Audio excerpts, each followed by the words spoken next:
Imagination is the one and only reality. Everything that now exists in your world was first a conception, an idea, a state of consciousness. There is no exception to this rule. The clothes you wear, the chair upon which you sit, the building around us all began as an idea in someone's mind before it was projected into space. You are consciousness. You are not your body, your circumstances, your bank account, your social position. These are but shadows, reflections of your states of consciousness. The real you is the awareness, the I am at the center of your being. Once you truly understand this, you have taken the first step toward mastery of life. Now, the great secret to getting whatever you want lies in one simple principle: what you assume you become. Your assumptions, whether conscious or unconscious, direct the course of your life. Assumption, though false, if persisted in, will harden into fact. This is the law by which all things come into manifestation.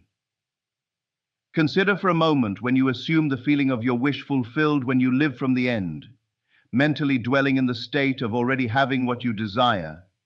You set in motion forces beyond your conscious awareness that reshape your world to match your assumption. This is not positive thinking. This is the creative use of consciousness itself. Let me share with you a simple experiment to prove this principle. Tonight, before you sleep, define clearly in your mind something you deeply desire.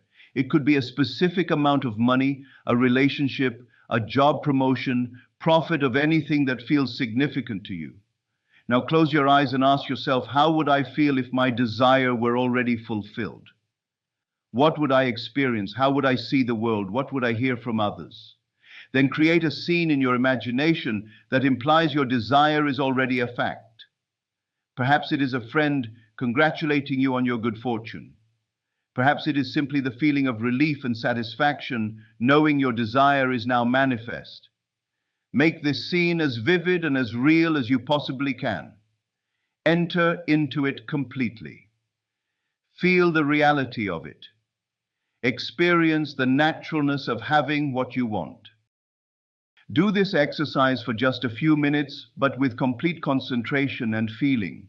Then release it and fall asleep in this consciousness. You need not repeat it again and again throughout the day, though you may if you wish. The important thing is the intensity of feeling, the completeness of the experience in your imagination. What you have done is plant a seed in the fertile soil of consciousness. Just as a farmer plants a seed and then allows nature to take its course, you must allow the seed to grow naturally into manifestation. Do not dig it up every day to see if it has sprouted. Have faith in the law, for the law never fails. You see, imagination is not fantasy as most believe it to be. Imagination is the very creative power of God operating within you. Man is all imagination and God is man and exists in us. And we imagine when you are literally exercising divine creative power. This is why the Bible tells us to be renewed by the transformation of your mind. Your mind, properly directed in imagination, transforms your entire life. Many of you may be thinking, but I have tried to imagine good things and they did not come to pass. May I suggest that your failure was not in the law, but in your application of it. You may have imagined what you want, but did you feel the reality of it? Did you accept it as true in consciousness, or did doubt and disbelief counteract your creative work? I tell you now, the outer world is a reflection, a shadow of your inner assumptions. Here is no way under the sun for you to escape your current state of consciousness. Whatever you are conscious of being, you will express, and what you are not conscious of being, you cannot express. This is immutable law. Consider the biblical instruction: whatsoever things you desire, when you pray, believe that you receive them, and you shall have them.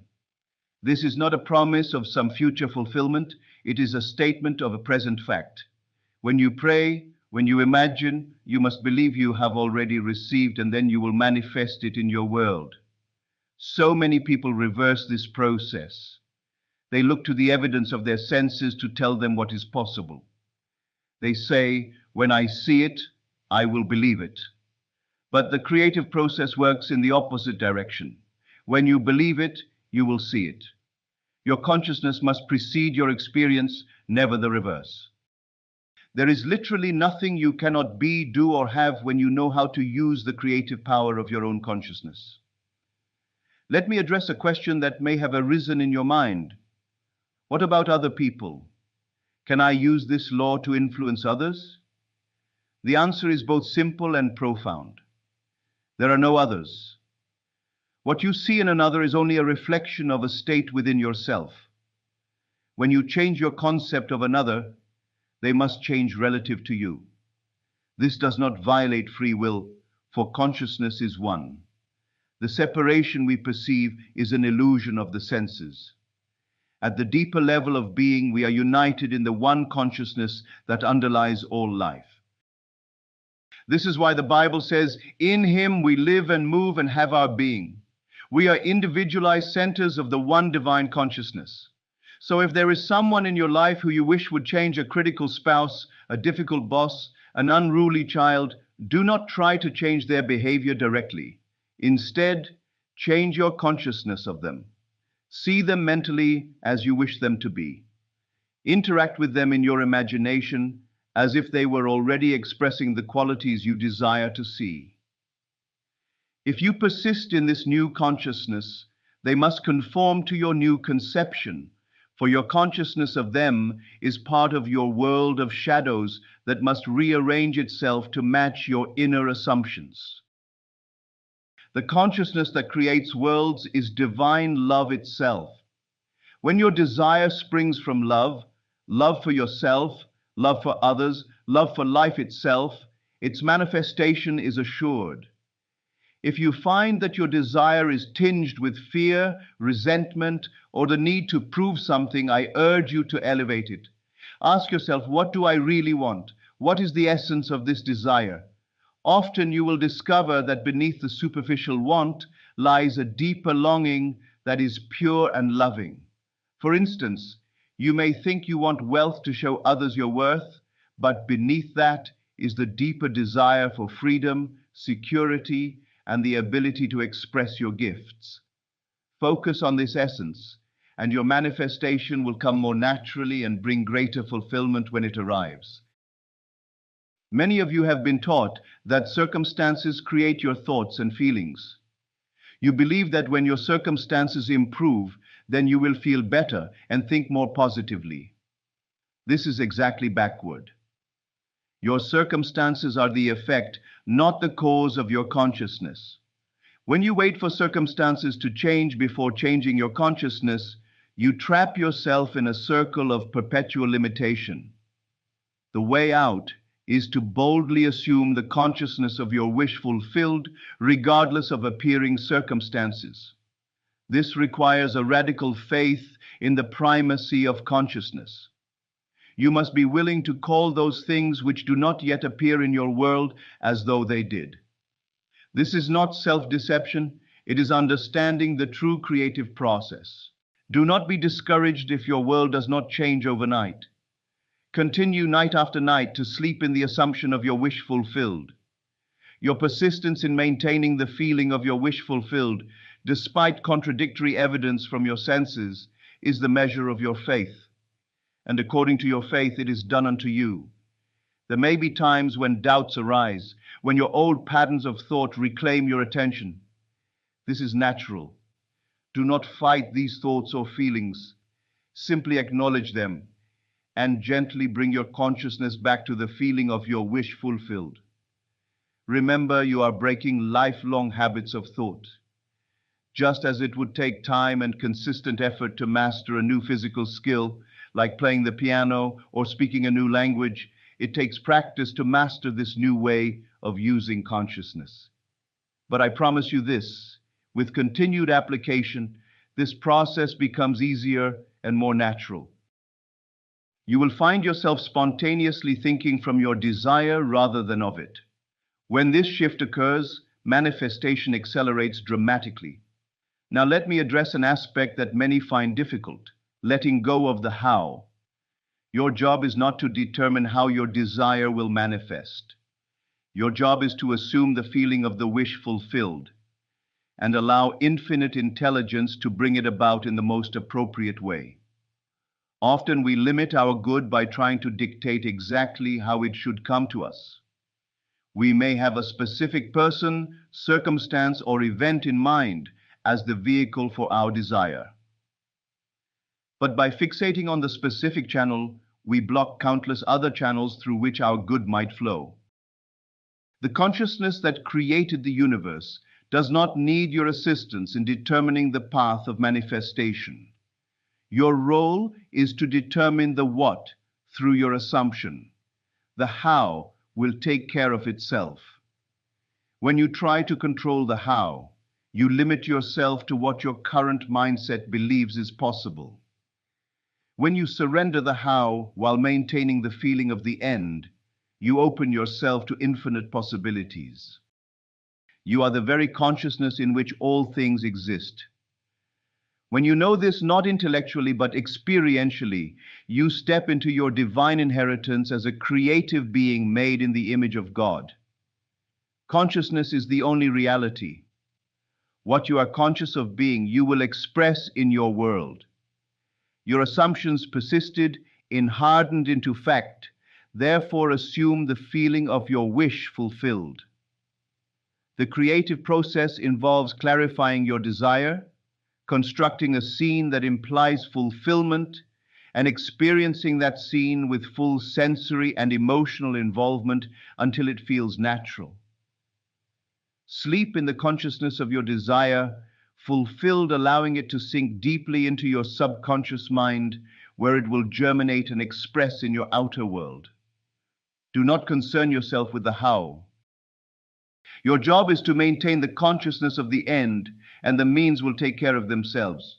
Be persistent in your new assumption, though your senses may deny it. Continue to be faithful to the feeling of your wish fulfilled. Express gratitude for your desire as though it were already manifest. This attitude accelerates the manifestation process. Finally, embody the consciousness of your desire in all aspects of your life. Think, feel, speak, and act as the person who already has what you desire. The power is not outside of you. It is not something to attain or achieve. It is your very being, your I amness. Use this power consciously, lovingly, and with reverence, and there is absolutely nothing you cannot be, do, or have.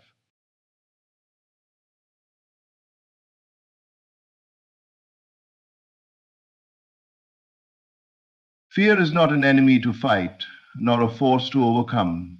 Fear is simply a signpost, indicating that you are standing at the edge of transformation.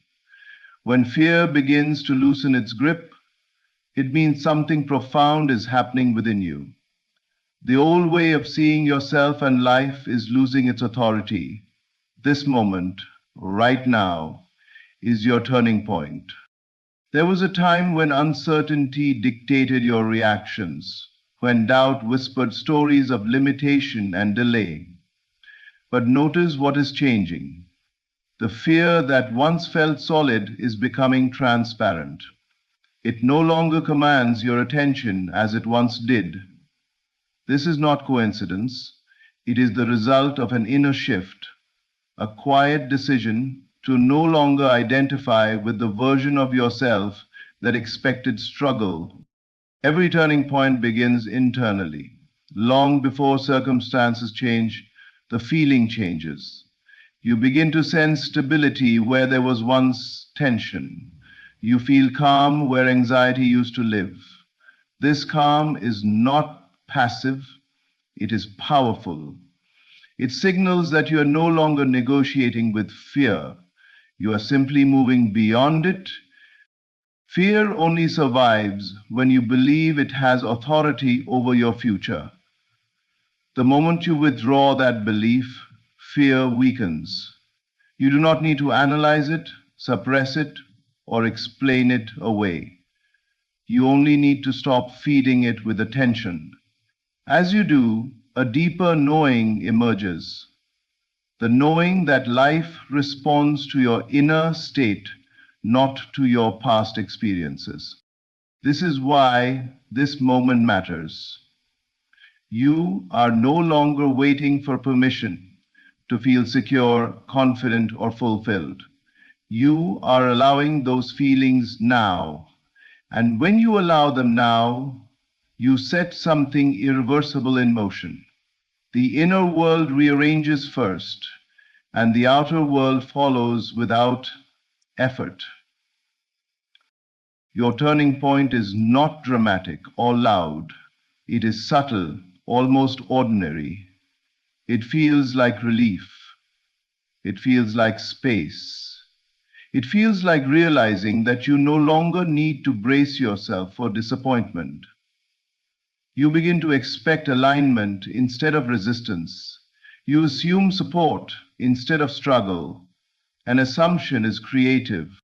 As fear dissolves, you may notice an urge to pause or look back, as if checking whether it is safe to continue. This is the last echo of an old identity. Do not stop here. This is not the time to retreat into familiar patterns. This is the time to keep going, not through force, but through quiet persistence. Keeping going means remaining faithful to the inner shift you have already accepted. It means choosing the feeling of trust again and again, even when the external picture has not fully caught up. It means refusing to interpret temporary silence as failure. Silence is often the space where things are rearranging themselves. Understand this clearly. The absence of fear does not mean the absence of movement. It means movement is now effortless. When fear is gone, action arises naturally. Decisions feel clear, responses feel aligned. You are no longer pushing life, you are allowing it to meet you. This turning point does not require you to become someone new. It requires you to stop denying who you already are. You are not becoming confident. You are remembering confidence. You are not learning trust. You are returning to it. What once felt distant now feels familiar because it has always belonged to you. As you keep going, resist the temptation to measure progress by appearances. The inner shift is the progress. The feeling of relief is the evidence. The calm expectation is the confirmation. Outer results are simply the echo. Stay with this new inner posture. Let it stabilize. Let it deepen. Each moment you choose certainty over fear, you anchor this turning point more firmly into your experience. And soon, without effort, life will reflect what you have already accepted as true. Fear is never truly defeated by force, reasoning, or external solutions. It is only ever dissolved when something deeper replaces it, when certainty within takes root and becomes the foundation of your consciousness. Fear is simply a reflection of doubt, a thought that says, I cannot, I am not ready, or I will fail. These thoughts are powerful only because we have given them attention and authority. Look forward. And the moment you stop giving them that authority, they begin to lose their hold. Inner certainty does not argue with fear, nor does it confront it. It quietly assumes a different reality, one in which fear has no power, because the future is already secure in the mind and heart. Certainty is not something that comes from outside. It does not arrive when circumstances align or when others reassure you. It is cultivated from within. In the private moments when you deliberately choose to trust your own inner knowing, when you insist on feeling the state of the desired outcome as already real, fear begins to evaporate. You no longer look at uncertainty and allow it to dictate your action. Instead, you act from the assurance that everything necessary is already unfolding in your favor. The process is subtle. Fear does not vanish instantly, but its voice grows weaker as you cultivate unshakable confidence in your own creative power. Every time you remind yourself of your inner authority, every time you act as if the outcome you desire is inevitable, you are replacing fear with certainty. You are not pretending and you are not lying to yourself. You are simply choosing the perspective that aligns with your deeper knowing rather than with surface anxieties. Fear clings to hesitation and indecision. Certainty dissolves it because it removes hesitation altogether. When you feel certain, your mind and body are aligned, your thoughts are directed, your energy is steady, and your focus is unwavering. Fear thrives in scattered energy, in doubt, in waiting for permission. Certainty, however, is a magnetic state. It draws circumstances toward it without effort, because the inner world always precedes the outer. As certainty strengthens, fear loses its relevance. You begin to notice that situations that once seemed threatening now feel neutral or even supportive. Challenges no longer intimidate. They become opportunities to demonstrate the reality you have assumed within. The more you dwell in certainty, the more your outer world reflects it. Fear does not disappear because life becomes easy.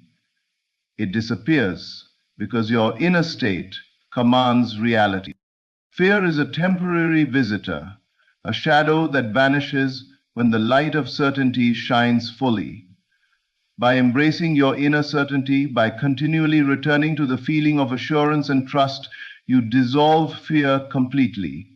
It cannot coexist with the unshakable knowing that you are capable, that life is aligned with you, and that every step forward is supported. Certainty is not just an antidote. It is the transformation itself. Your present feeling is far more powerful than you realize. Every emotion you entertain, every vibration you hold within, is actively shaping the reality that is coming next.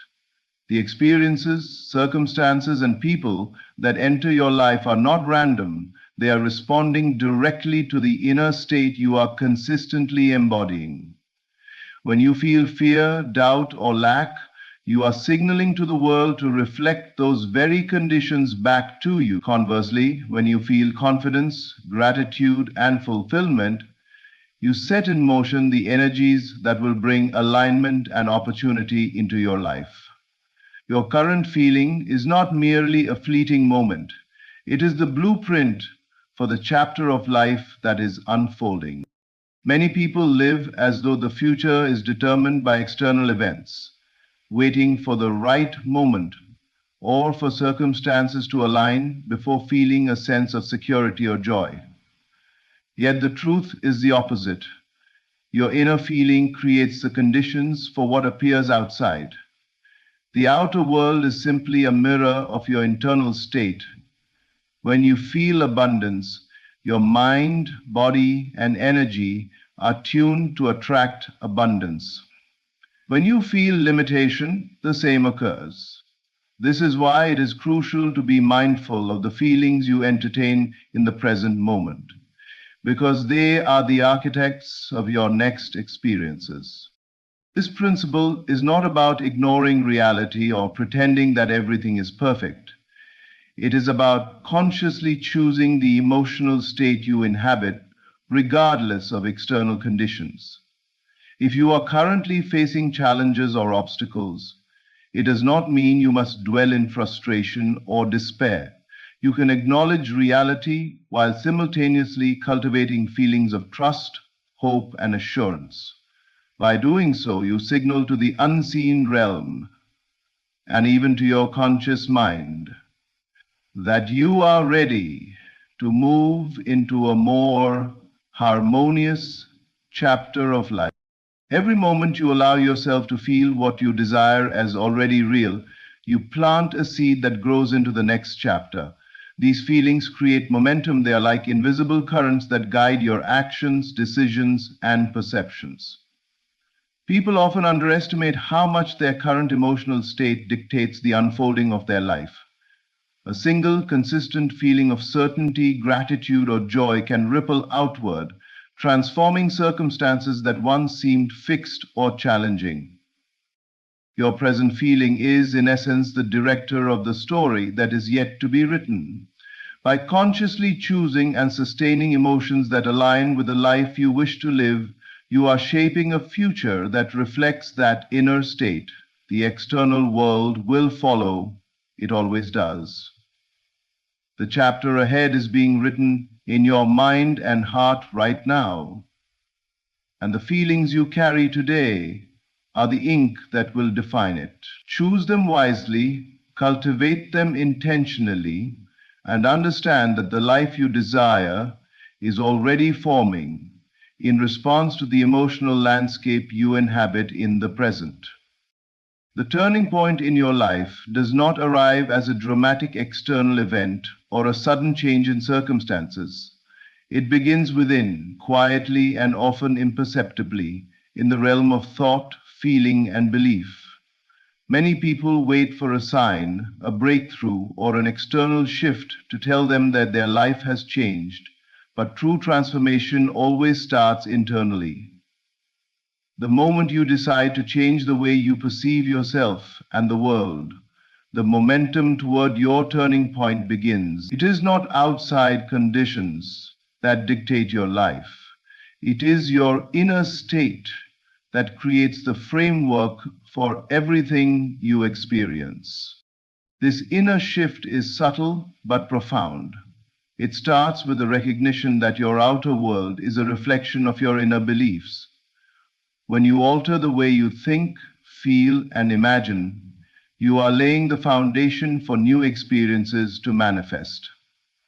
The turning point is not about pushing harder, struggling more, or waiting for opportunities to appear. It is about cultivating a state of consciousness that is aligned with the reality you desire. When your inner world changes, the outer world naturally follows, often in ways that feel effortless and synchronized. Many people resist the idea that transformation begins within because it challenges the notion that life is controlled by circumstances or other people. Yet, if you observe closely, you will notice that the greatest breakthroughs in life occur when someone changes their inner attitude first. This shift in perception changes the decisions they make, the opportunities they recognize, and the actions they take. What once seemed impossible becomes possible because the inner conditions have changed.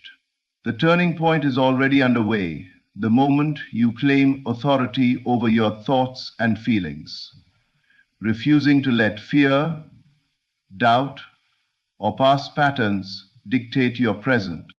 The turning point within requires conscious attention to your inner state. It is a commitment to align your thoughts and emotions with the reality you wish to experience. It is the decision to assume that what you desire is already yours, to embody that reality in your daily life, and to trust that the external world will reflect this internal certainty. It is not about waiting for circumstances to prove it. It is about knowing it internally first. As you nurture this inner alignment, you will notice subtle changes in your perception. Challenges begin to feel like opportunities. Delays begin to feel like preparation. Obstacles begin to feel like invitations to deeper understanding. This inner turning point creates a ripple effect, transforming not only your experiences, but also the way you respond to life. Every external manifestation is simply the echo of the inner reality you have chosen. The turning point, therefore, is not a moment in time. It is a conscious shift within. And once it occurs, the outside world cannot help but follow. The Persistence in assumption is one of the most powerful forces in shaping your reality. It is not enough to occasionally imagine or hope for the life you desire. Transformation requires a steadfast commitment to assuming the reality you wish to experience as already true. The mind and emotions respond not to what is possible in the future, but to what is accepted as true in the present. When you consistently assume that your desires are fulfilled, you align yourself with the natural flow of creation, and outcomes begin to shift in harmony with that inner assumption. Assumption is not wishful thinking. It is a deliberate act of consciousness, a sustained choice to live in the feeling of your desired state now. Most people give up too quickly because they are looking for immediate evidence in the external world. They assume for a moment, perhaps during meditation or quiet reflection, and then allow doubt or observation of current circumstances to erase the assumption. Persistence, however, is the key. Each moment you return to the assumption, each time you reinforce it in thought, emotion, and imagination, you are deepening its root in your consciousness. The transformation that arises from persistent assumption is subtle at first. It may not immediately alter external circumstances, but it begins to reconfigure your perception and decision-making. You begin to notice opportunities you previously overlooked. You respond differently to challenges. You act with confidence rather than hesitation. These changes in behavior are direct results of the inner assumption, and they gradually create the conditions for external manifestations. What you assume persistently eventually expresses itself outwardly, because your inner state precedes your outer reality. Doubt and impatience are the primary obstacles to this process. When you allow the evidence of the present moment to dictate your belief, you interrupt the natural unfolding of your assumed reality. Persistence, on the other hand, requires faith, not blind faith in external circumstances, but unwavering faith in the power of your consciousness. It requires the discipline to return to the assumption repeatedly, even when the outer world appears unchanged. Each return strengthens the assumption and brings it closer to tangible expression. Persistent assumption transforms outcomes because it creates a new inner reality from which action, perception, and experience naturally flow. You are no longer negotiating with chance or circumstance. You are operating from a state of certainty, and certainty has creative power. The life you desire is already unfolding within you, and the longer you persist in assuming it, the more the outer world aligns with what you have accepted as true. Persistence is not struggle. It is steadfast alignment, a quiet but irresistible force that shapes the next chapter of your life. By maintaining assumption, you invite life to respond, and outcomes inevitably begin to reflect the reality you have chosen within. True transformation begins with inner acceptance. Change does not start with actions, circumstances, or external events. It starts with the quiet acknowledgement of what is within. Many people look outward, waiting for conditions to shift before they feel ready or capable. Yet the outer world can only reflect what has first been settled within. Inner acceptance is the foundation upon which all visible movement is built. Without it, efforts may be scattered, resistance may linger, and progress may feel slow or forced. Acceptance is not resignation. It is a deliberate alignment with the present moment and the reality you wish to create.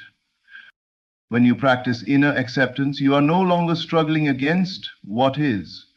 You recognize the current state of your life without judgment, without resistance, and without the need to control outcomes prematurely.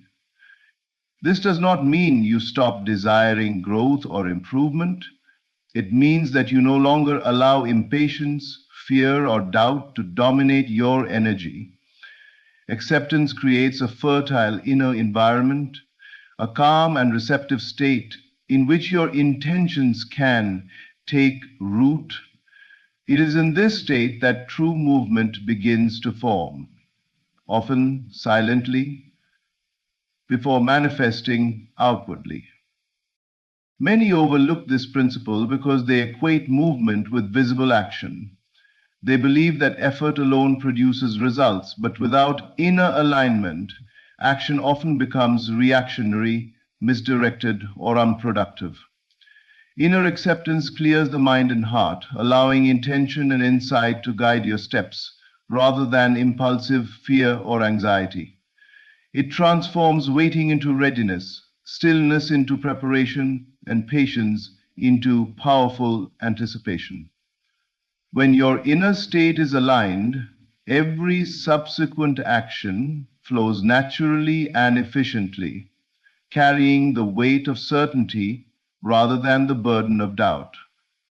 Acceptance also shifts your relationship with challenges. Instead of resisting obstacles, you see them as part of the process, signals that guide you toward deeper understanding and adjustment. This perspective prevents frustration and hesitation, enabling smooth and deliberate movement.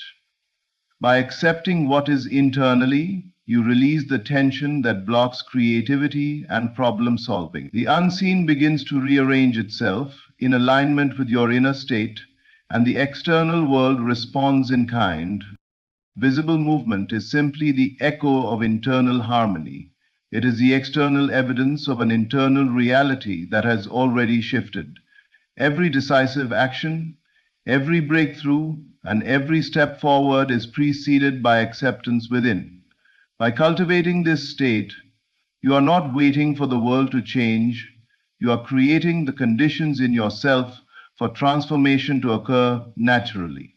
Inner acceptance is not passive. It is the silent engine that propels life forward, shaping the outer world effortlessly. When you embrace this principle, you find that progress flows easily, obstacles dissolve, and the life you imagine emerges organically. The moment you accept, movement follows, and the universe responds to the inner readiness you have established. Continuing forward is the vital act that solidifies the reality you are creating. Change does not happen in isolated moments of insight or inspiration. It happens when you consistently choose to move in alignment with the vision you hold, despite appearances, doubt, or temporary setbacks. Each step you take, each decision you make from a place of inner certainty acts like a reinforcement, anchoring the new reality into your consciousness and eventually into your external experience. Momentum is built not by waiting for circumstances to improve, but by persistent forward motion from the state of fulfillment you have assumed within. To continue forward is to remain faithful to your inner vision, even when external evidence seems contrary. The old patterns, old habits, and lingering doubts may attempt to pull you back, but each time you refuse to yield, you are strengthening the foundation of your new reality. Life responds to the state you maintain, not to isolated actions or temporary outcomes. By moving forward consistently, you demonstrate to yourself and the unseen forces that you are committed to your assumed reality. And this commitment activates the alignment necessary for manifestation. Continuing forward is also an act of trust. It is the recognition that the life you desire is already forming in response to your inner state, even if you cannot yet see it fully. This trust is not passive. It requires conscious attention, discipline, and deliberate choice. When you persist in your assumption, you reinforce the identity that aligns with your desired outcome. Over time, this identity becomes dominant, reshaping your thoughts, emotions, and behaviors in ways that naturally produce the external results you seek. Resistance or hesitation can slow the process, but they cannot stop it entirely when you maintain forward momentum. Each act of persistence, no matter how small, sends a powerful signal that your inner state is unshakable. The universe responds to the consistency of your assumption more than the speed of your progress. Even when visible evidence is delayed, your commitment to continue forward ensures that the unseen forces are arranging circumstances in your favor.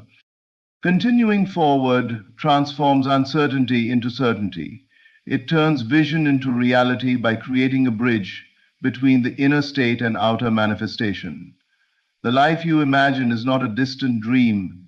It is a reality being anchored moment by moment through your consistent focus, belief, and action.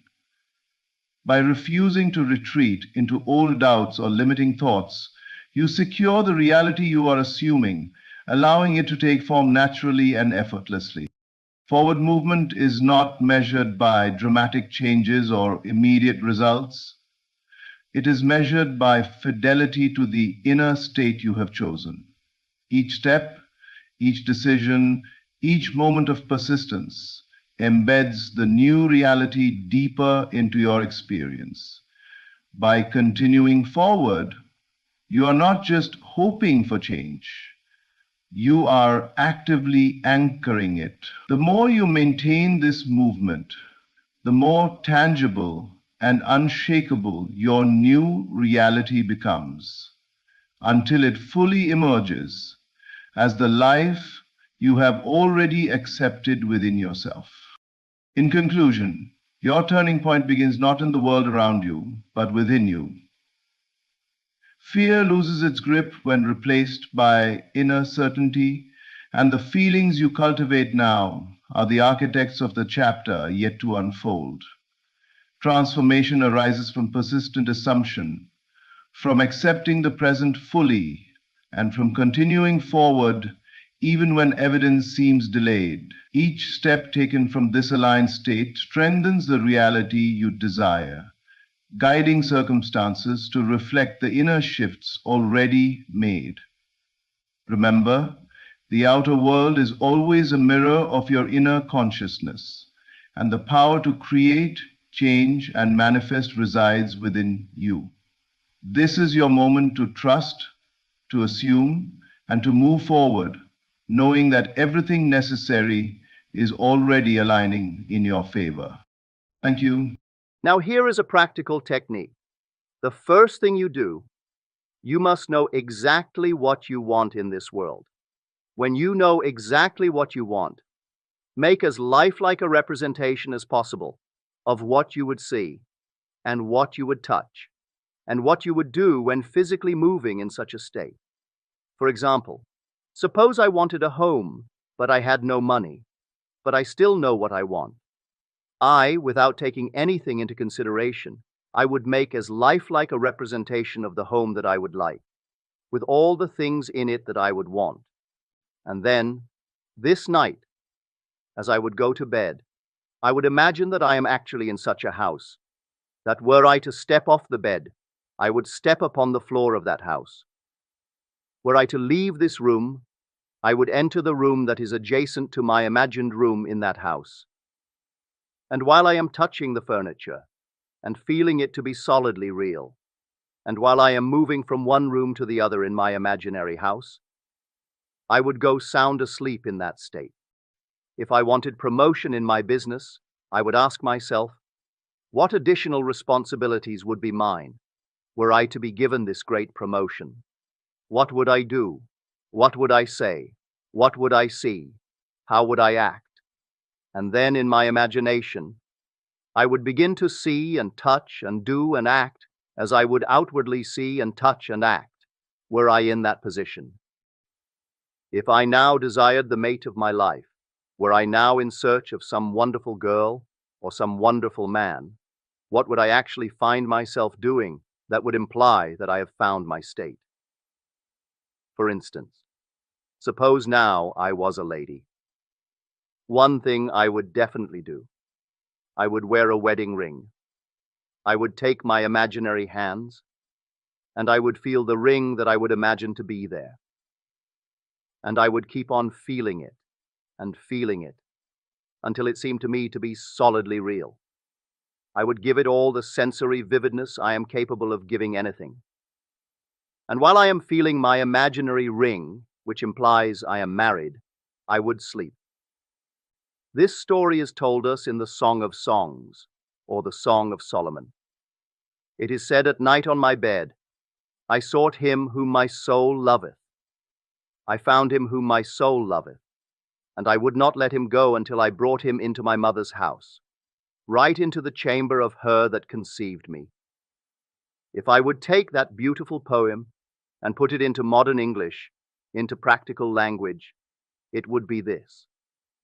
While sitting in my chair, I would feel myself right into the situation of my fulfilled desire. And having felt myself into that state, I would not let it go. I would keep that mood alive, and in that mood I would sleep. That is, taking it right into my mother's chamber, into the chamber of her that conceived me. You know, people are totally unaware of this fantastic power of the imagination. But when man begins to discover this power within him, he never plays the part that he formerly played. He doesn't turn back and become just the reflect of life. From here on in, he is the effector of life. The secret of it is to center your imagination in the feeling of the wish fulfilled and remain therein. For in our capacity to live in the feeling of the wish fulfilled lies our capacity to live the more abundant life. Most of us are afraid to imagine ourselves as important and noble individuals, secure in our contribution to the world, just because at the very moment that we start our assumption, reason, and our senses deny the truth of our assumption. We seem to be in the grip of an unconscious urge which makes us cling desperately to the world of familiar things and resist all that threatens to tear us away from our familiar and seemingly safe moorings. But I appeal to you to try it. If you try it, you will discover this great wisdom of the ancients, for they told it to us in their own strange, wonderful, symbolical form. But unfortunately, you and I misinterpreted their stories and took it for history when they intended it as instruction to simply achieve our every objective. You see, imagination puts us inwardly, in touch with the world of states. These states are existent, they are present now, but they are mere possibilities while we think of them. But they become overpoweringly real when we think from them and dwell in them. You know, there's a wide difference between thinking of what you want in this world and thinking from what you want. Let me tell you when I first heard of this strange and wonderful power of the imagination. It was in 1933 in New York City. An old friend of mine taught it to me. He turned to the 14th of John, and this is what he read. "In my Father's house are many mansions. If it were not so, I would have told you. I go to prepare a place for you. And if I go and prepare a place for you, I will come again and receive you unto myself. At where I am, there ye may be also." He explained to me that the central character of the Gospels was human imagination. That mansion was not a place in some heavenly house, but simply my desire. If I would make a living representation of the state desired, and then enter that state and abide in that state, I would realize it. At the time, I wanted to make a trip to the island of Barbados in the West Indies, but I had no money. He explained to me that if I would that night, as I slept in New York City, assume that I was sleeping in my earthly father's house in Barbados, and go sound asleep in that state, that I would realize my trip. Well, I took him at his word and tried it. For 1 month, night after night, as I fell asleep, I assumed I was sleeping in my father's home in Barbados. At the end of my month, an invitation from my family came, inviting me to spend the winter in Barbados. I sailed for Barbados the early part of December of that year. From then on, I knew I had found this savior in myself. The old man told me that it would never fail. Even after it happened, I could hardly believe that it would not have happened anyway. That's how strange this whole thing is. On reflection, it happens so naturally. You begin to feel or to tell yourself what it would have happened anyway, and you quickly recover from this wonderful experience of yours. It never failed me if I would give the mood, the imagined mood, sensory vividness. I could tell you a number of case histories to show you how it works, but in essence it's simple. You simply know what you want. When you know what you want, you're thinking of it. That is not enough. You must now begin to think from it. Well, how could I think from it? I am sitting here, and I desire to be elsewhere. How could I, while sitting here physically, put myself in imagination at a point in space removed from this room and make that real to me? Quite easily. My imagination puts me in touch inwardly with that state. I imagine that I am actually where I desire to be. Now, can I tell that I am there? There is only one way to prove that I am there. For what a man sees when he describes his world is as he describes it relative to himself. So what the world looks like depends entirely upon where I stand when I make my observation. So if, as I describe my world, it is related to that point in space I imagine that I am occupying, then I must be there. I am not there physically, no, but I am there in my imagination, and my imagination is my real self. And where I go in imagination and make it real, there I shall go in the flesh also. When in that state I fall asleep, it is done. I have never seen it fail. So this is the simple technique on how to use your imagination to realize your every objective.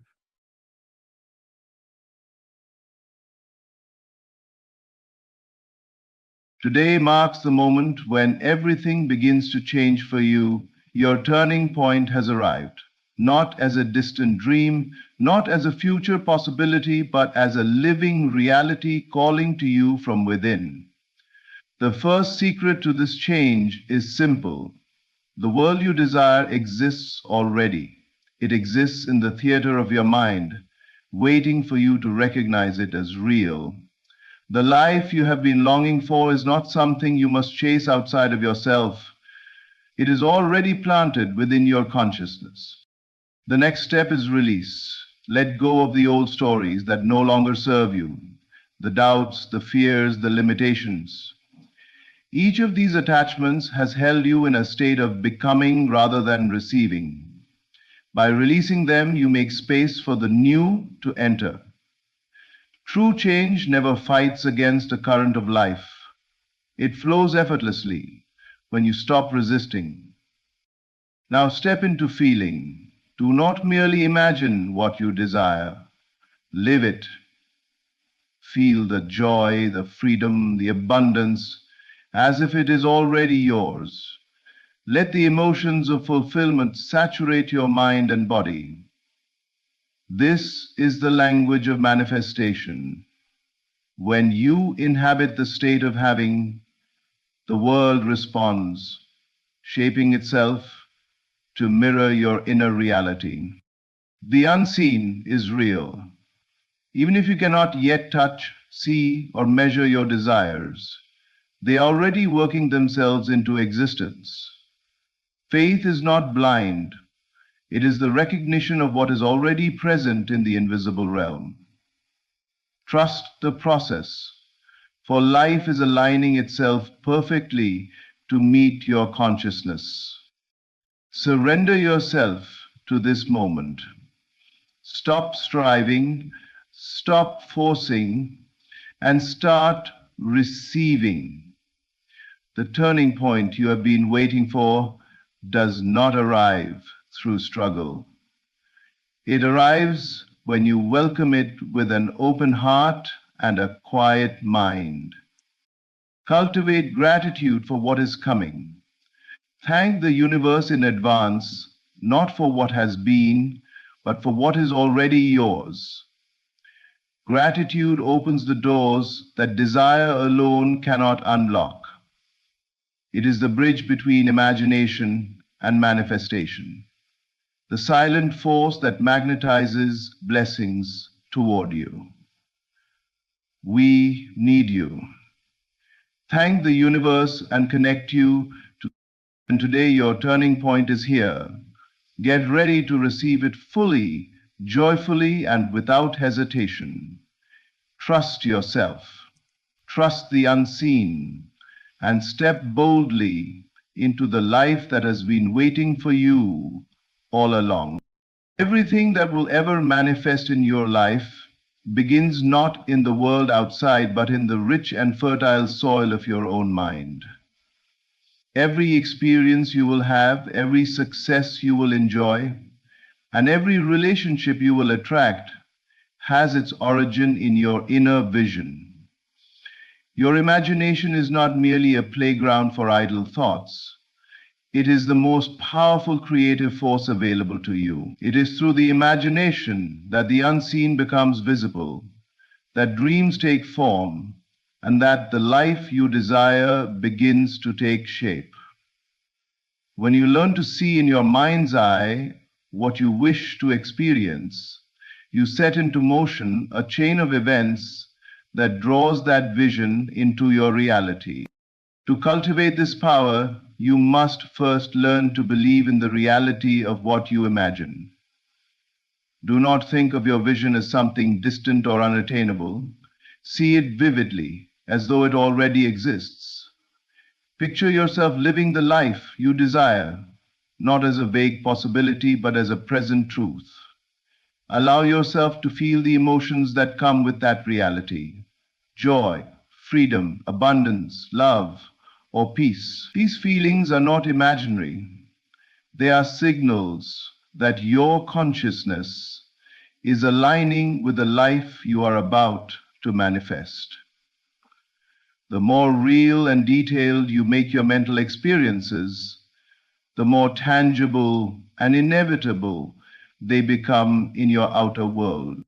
Acceptance is the next vital step. To truly harness the power of your inner vision, you must accept that what you imagine is already yours.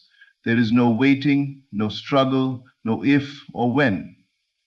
By accepting your desired reality as a present fact, you silence the doubts and fears that could block its manifestation. Acceptance transforms imagination from a passive exercise into an active creative force. It is this state of inner certainty that the universe responds to, bending circumstances, people, and opportunities toward the fulfillment of your vision. Your imagination, then, is not just a tool, it is the doorway to your next chapter. It allows you to step beyond the limitations of your current reality and into a realm where anything is possible. By seeing, feeling, and accepting your desired life now, you plant the seeds of that reality in the fertile ground of your consciousness. Trust this inner process, nurture it with belief and emotion, and watch as the world around you begins to reflect what you hold vividly in your mind. Every transformation begins here, within the sacred space of imagination, where the unseen becomes seen and your true life awaits. True transformation cannot occur while you remain tethered to the past or clinging to circumstances that no longer serve your highest good. Every moment you hold on to what is familiar, safe, or habitual, even when it no longer nourishes your soul, you create a barrier between yourself and the new reality waiting to emerge. Change is not something that arrives by force, it is invited into your life through the conscious act of release. Letting go is not a denial of your experiences or a rejection of what has shaped you. It is a deliberate choice to stop allowing old patterns, limiting beliefs, and outdated attachments to define who you are or who you are becoming. Clinging to what is familiar creates a subtle but powerful resistance. You may hold on to past successes, failures, relationships, or routines out of fear or comfort, believing that they define your security or identity. Yet, in truth, these attachments act as weights that keep you anchored to a reality that no longer reflects the desires of your heart. Every time you allow yourself to remain bound to what has passed, you delay the arrival of the blessings that your consciousness is calling forth. The new can only emerge when space is made for it. Release is that space. It is the clearing through which the light of your next chapter can shine. Releasing the old requires courage, awareness, and trust. It asks that you recognize the difference between what supports your growth and what limits it. It calls for a willingness to embrace uncertainty, understanding that the unknown is not a threat, but a doorway to possibility. Each attachment you let go of, each thought, belief, or habit you release, becomes an act of empowerment. By surrendering what no longer serves, you signal to the universe that you are ready to receive, that you are prepared to step into a life that aligns with your true essence. Letting go is not about abandoning responsibility or ignoring the lessons of the past. It is about acknowledging them, learning from them, and then stepping beyond them with clarity and intention. It is a conscious recognition that your future is not dictated by yesterday, and your potential is not confined by what has been. Transformation occurs naturally when you stop resisting the flow of life and allow the old to fall away. As you release, you create a fertile ground for new opportunities, relationships, ideas, and experiences to take root.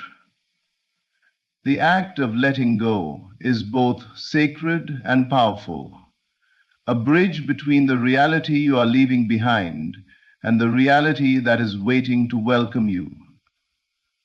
Thank you. In embracing this release, you step into freedom. You step into alignment with the life you have imagined, and you prepare yourself to fully receive the abundance, joy, and fulfillment that your consciousness has already summoned. The turning point begins here, in the act of letting go. To truly manifest the life you desire, it is not enough to hope, wish, or think about what you want. You must live from the state of fulfillment as if your desire has already been realized. This is the essence of feeling as if. When you allow yourself to embody the emotions, sensations, and inner certainty of having already received what you seek, you create a vibrational alignment between your inner world and the reality you wish to experience. The universe does not respond to what you lack or fear. It responds to the state of consciousness you maintain.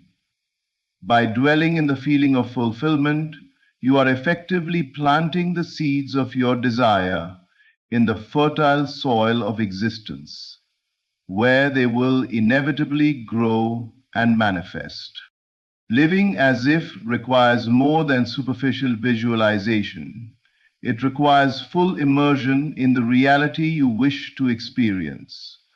Picture yourself not as someone hoping for change, but as someone who already possesses what they long for. Allow yourself to feel the joy, the satisfaction, the peace, or the freedom that comes with having your desire fully met. Engage your senses as if it is happening now. Hear the sounds, notice the sights, feel the textures, and sense the atmosphere of your realized vision. These feelings are not imaginary distractions, they are signals to your consciousness and the universe that you have accepted this reality as your own. When you consistently inhabit this state, a profound shift occurs. Your thoughts, actions, and energy naturally begin to mirror the life you imagine. Obstacles that once seemed insurmountable lose their weight. Opportunities appear more readily, and people and circumstances align to support your fulfillment. Feeling as if is a practice of inner conviction.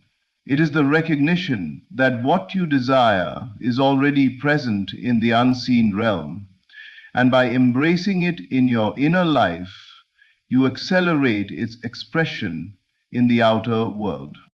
This practice also demands patience and trust. You may not see immediate results, and yet the inner state you cultivate is already shaping reality beneath the surface. Doubt and impatience are signs that you have temporarily stepped out of this state. Returning to the feeling of fulfillment restores alignment and strengthens your creative influence. By living as if, you are no longer a passive dreamer, but an active creator, orchestrating life through the conscious experience of your imagination. The power of feeling as if lies in its simplicity and immediacy. You do not wait for evidence in the physical world before feeling joy, abundance, or love. You feel these things first, allowing reality to catch up. In this way, you become both the architect and the resident of your desired life, harmonizing your inner world with the infinite flow of the universe. By embracing this state fully, you open the door to effortless manifestation and step into the life that has already been waiting for you. What you cannot yet see holds more power over your life than the things you can. The invisible is real, and it is the silent architect of every event, every encounter, and every outcome that is yet to unfold. The world of the senses is only a reflection of the deeper reality that exists beyond sight, touch, and measure. Every thought, every feeling, and every belief you hold is constantly interacting with this unseen realm, shaping circumstances and drawing experiences toward you with perfect precision. To succeed in manifesting your desires, it is essential to recognize that the forces at work are not always visible, and that what is unseen carries the seeds of your future into the present moment. Trust is the bridge between what is invisible and what becomes visible. You may not yet see the person, the opportunity, or the result you seek, but that does not mean it is not already taking form in the hidden layers of existence. There are movements, alignments, and arrangements occurring beyond your awareness, orchestrated by your consciousness and the universal intelligence that responds to it. Doubt arises when we mistake the lack of physical evidence for absence. Faith in the unseen allows you to remain centered, patient, and confident, knowing that the work of creation is already underway. Even if the manifestation has not yet reached your senses, to cultivate this faith, turn your attention inward. Observe your thoughts and feelings and direct them deliberately toward the reality you wish to experience. The unseen responds not to force or worry, but to clarity, conviction, and expectation. By aligning your inner life with your desire through belief, visualization, and feeling, you communicate to the invisible forces that your intention is real, that it is settled in your consciousness, and that it is ready to unfold. The invisible is always moving, always shaping, always arranging circumstances in accordance with what has been accepted within. The invisible is all. Understand that patience is not passivity. Waiting in faith is an active participation in the creative process. Even when the evidence is hidden, the unseen realm is fully engaged in bringing your vision into form. Every event, coincidence, and inspiration is part of a larger design, a silent choreography that reflects your inner state. By trusting these invisible processes, you step out of fear, frustration, and resistance and step into alignment with the natural flow of creation. Embrace the unseen with certainty and expectation, knowing that reality is constantly responding to your inner world. The invisible is real, and it is the foundation upon which all manifestation rests. By acknowledging and honoring it, you position yourself as a co-creator, a conscious participant in the unfolding of your desires. The world you cannot yet see is already shaping itself to match your imagination, and when you align with it fully, manifestation becomes not only possible, but inevitable. True transformation and the arrival of your turning point do not come through force, struggle, or relentless striving. They come through the quiet, deliberate act of surrendering to the present moment. Self-surrender is not weakness or passivity. It is a conscious choice to stop resisting the flow of life and to allow the universe to operate in perfect harmony with the state of your consciousness. Every struggle, every attempt to control circumstances or outcomes creates tension and friction that delays the unfolding of your desires. By releasing this need to force or manipulate, you open the way for life to bring forth exactly what your imagination and inner acceptance have already called into being. When you surrender, you are not giving up on your desires, you are giving up on the need to control how and when they will manifest. You acknowledge that the power to create does not lie in outward effort alone, but in the alignment of your inner world with the reality you wish to experience. Your consciousness is the fertile ground from which all manifestation springs. The turning point is not about pushing against life. It is about stepping into a state of readiness, openness, and trust, where what you have accepted inwardly naturally finds expression outwardly.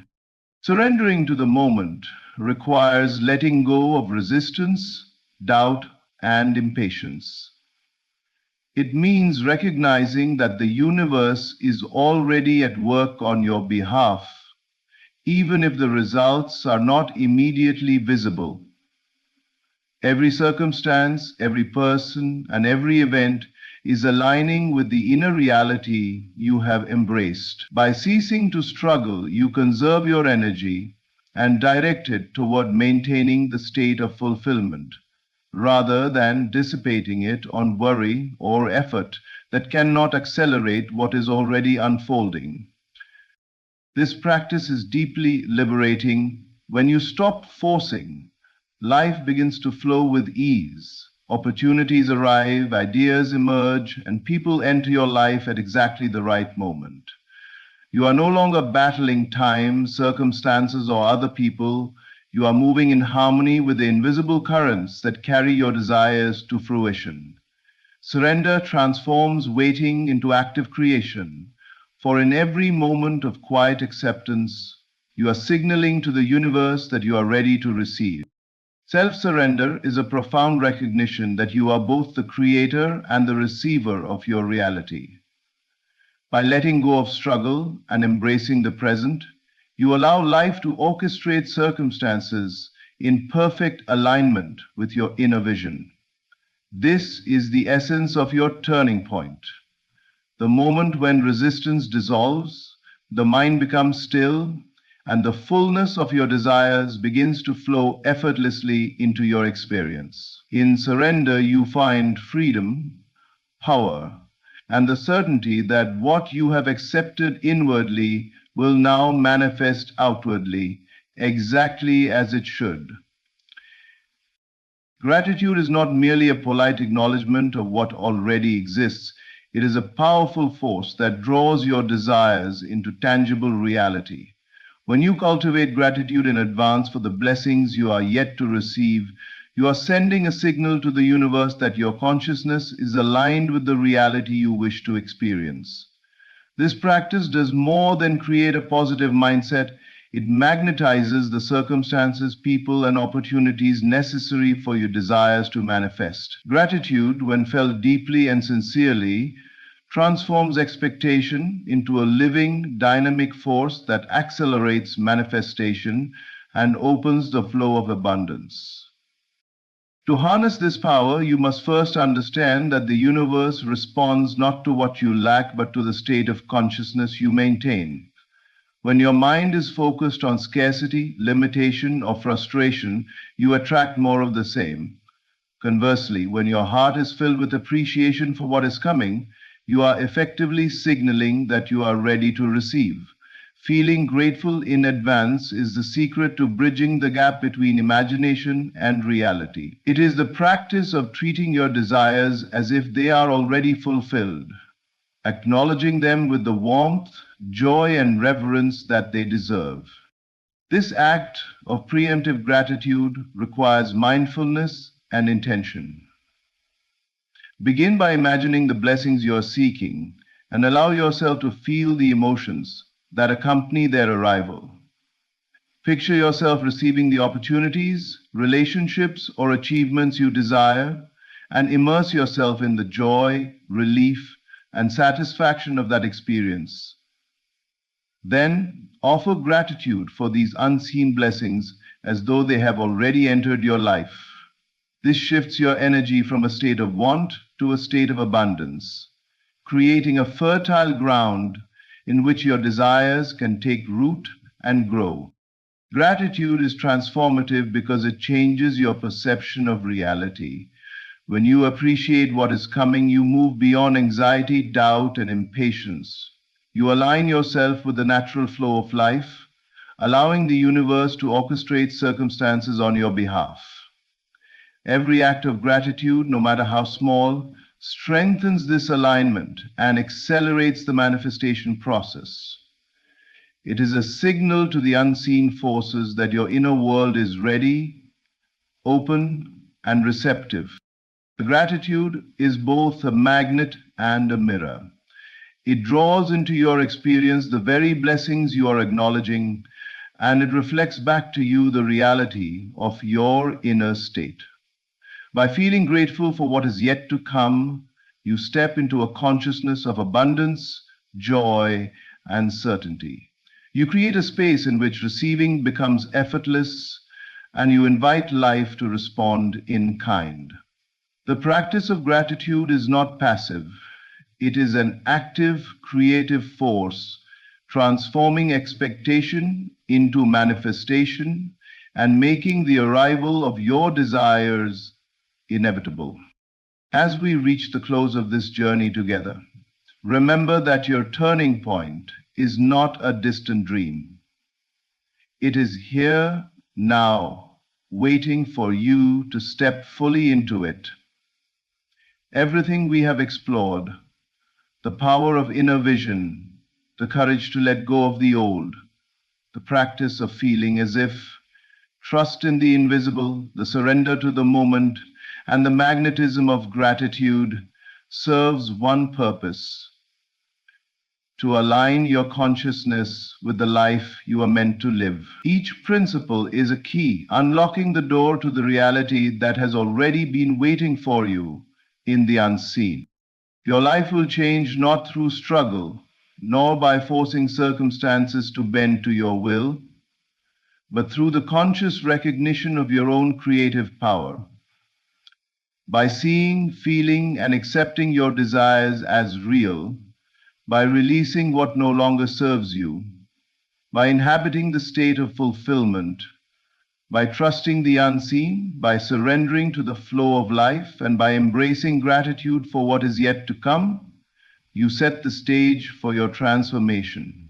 The universe responds to the state of your consciousness, and when you are ready to receive, all that you have imagined, all that you have hoped for, flows naturally into your experience. Take this moment to commit to these practices in your daily life. Live as if your desires are already fulfilled. Trust the invisible workings of the universe.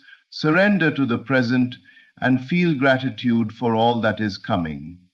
Your turning point has arrived, and it is yours to claim.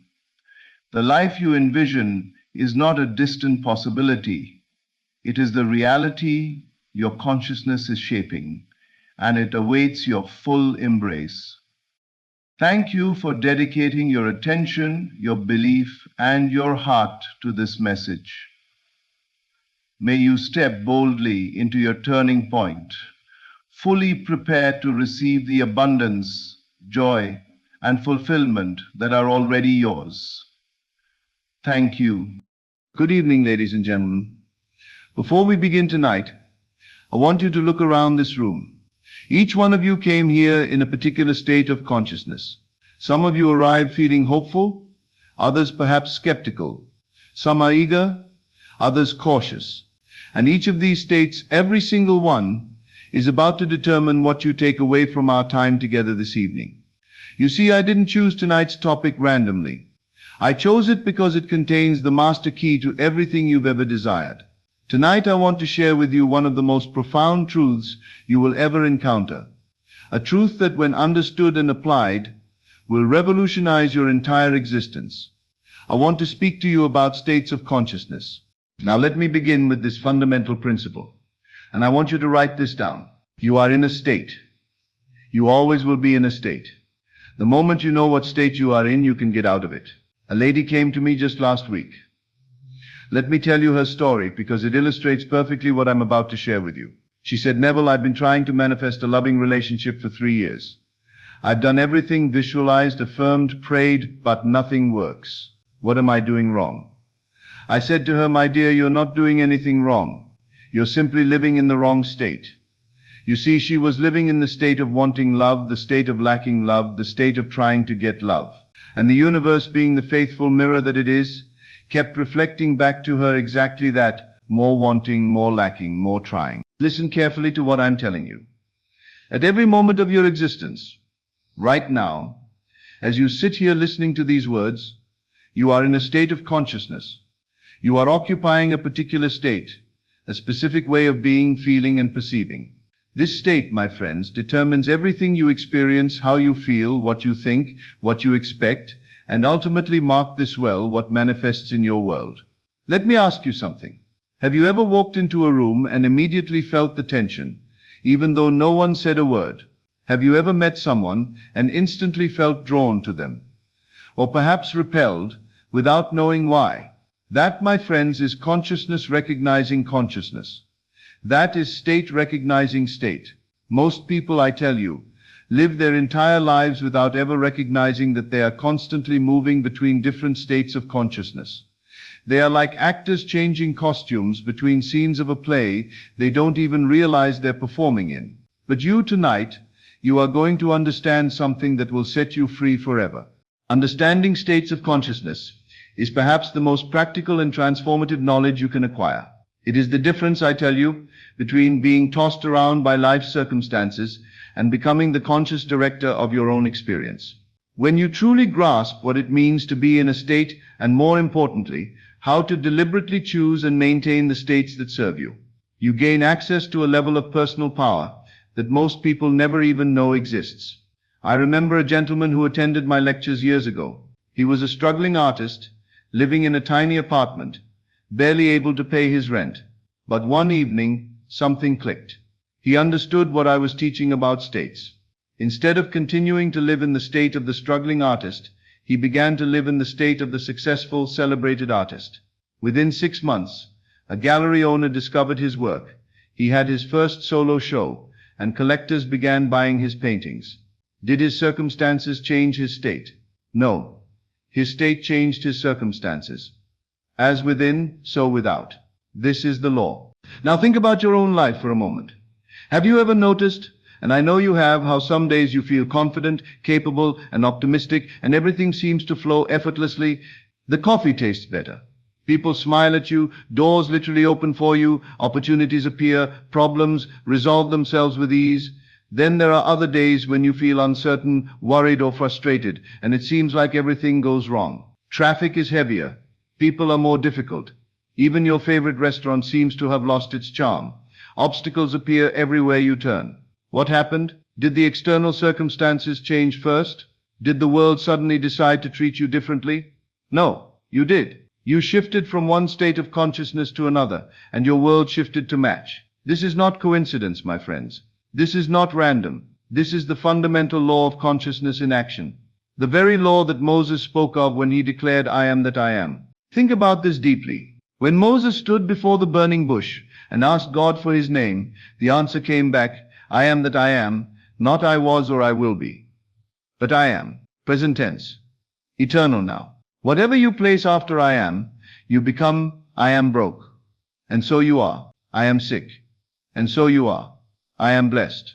And so you are. I am is the creative power of the universe, and it's operating through you right now. Your state of consciousness is the broadcaster, and your external world is the receiver. Whatever frequency you're broadcasting, whatever state you're in, the world around you must tune in to match that frequency. It has no choice in the matter. As I have told you many times before, consciousness is the only reality, and everything else is its shadow. But what exactly is a state of consciousness? Let me be very clear about this, because this understanding will change your life. It is much more than just a mood or a temporary feeling. A state is a complete configuration of your inner being. Your thoughts, feelings, beliefs, expectations, and self-concept all aligned in a particular pattern.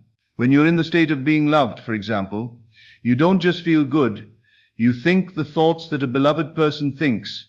You carry yourself the way a beloved person carries themselves. You expect the treatment that a beloved person expects, and you assume that love is natural and normal in your life. You don't question whether you're lovable. That thought doesn't even occur to you. Love flows to you as naturally as water flows downhill.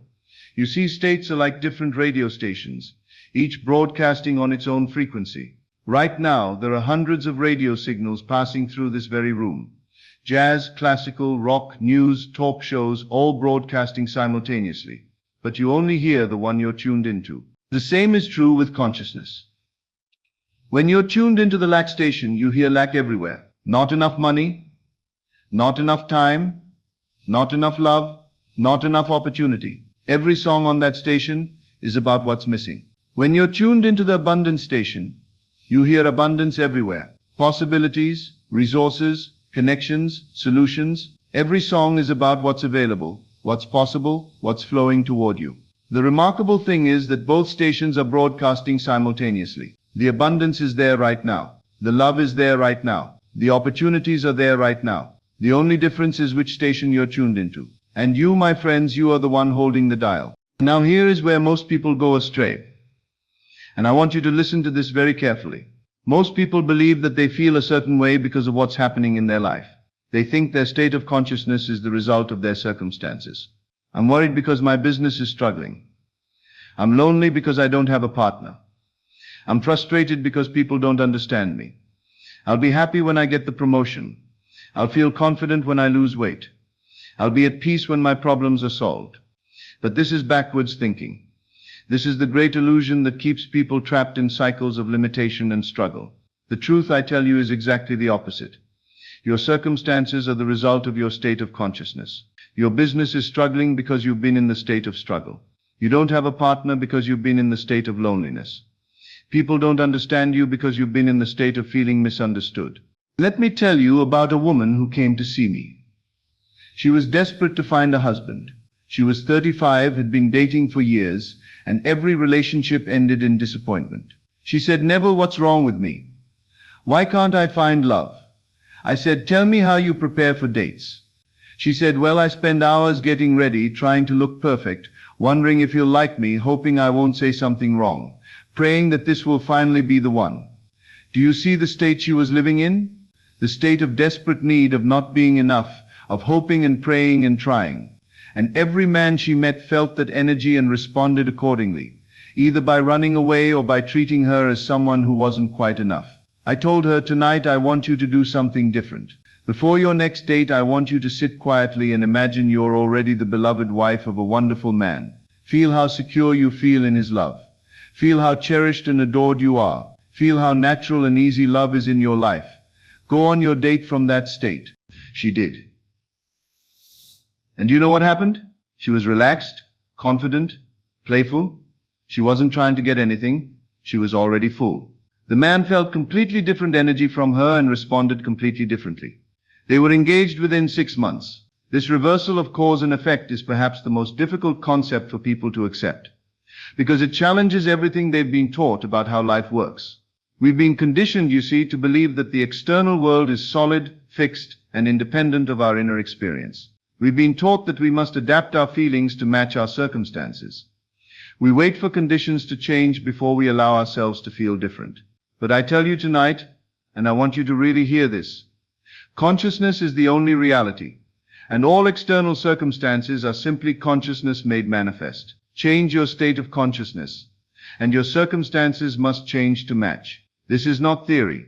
This is law, as absolute and reliable as the law of gravity. The beautiful thing about understanding states, and this should fill you with tremendous hope, is that it puts you back in the driver's seat of your life. No longer do you have to wait for circumstances to change in order to feel different.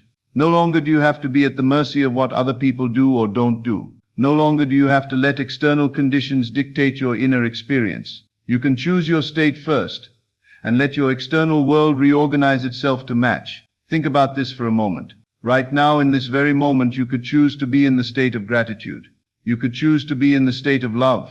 You could choose to be in the state of abundance. You could choose to be in the state of perfect health, not because your outer circumstances warrant it, but because you are the operant power. You are consciousness itself, temporarily forgetting its own power. But let me be very clear about something, because this is where many people stumble. Choosing a state is different from trying to feel something. When people first learn about states of consciousness, they often make the mistake of trying to force themselves into a different state through willpower or positive thinking. They grit their teeth and try to convince themselves they feel confident when they feel scared, or they try to paste a smile on their face when they feel sad. This approach rarely works because it's working from the surface instead of the depth.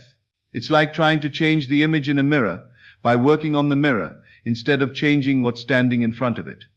The mirror has no choice but to reflect what's before it.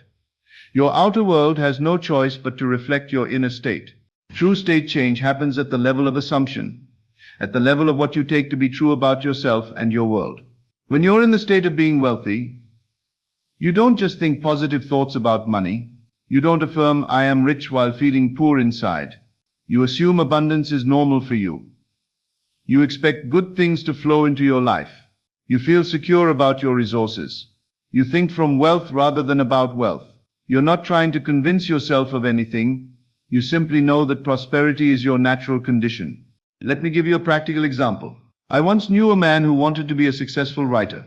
For years he struggled, sending out manuscripts and receiving rejection after rejection.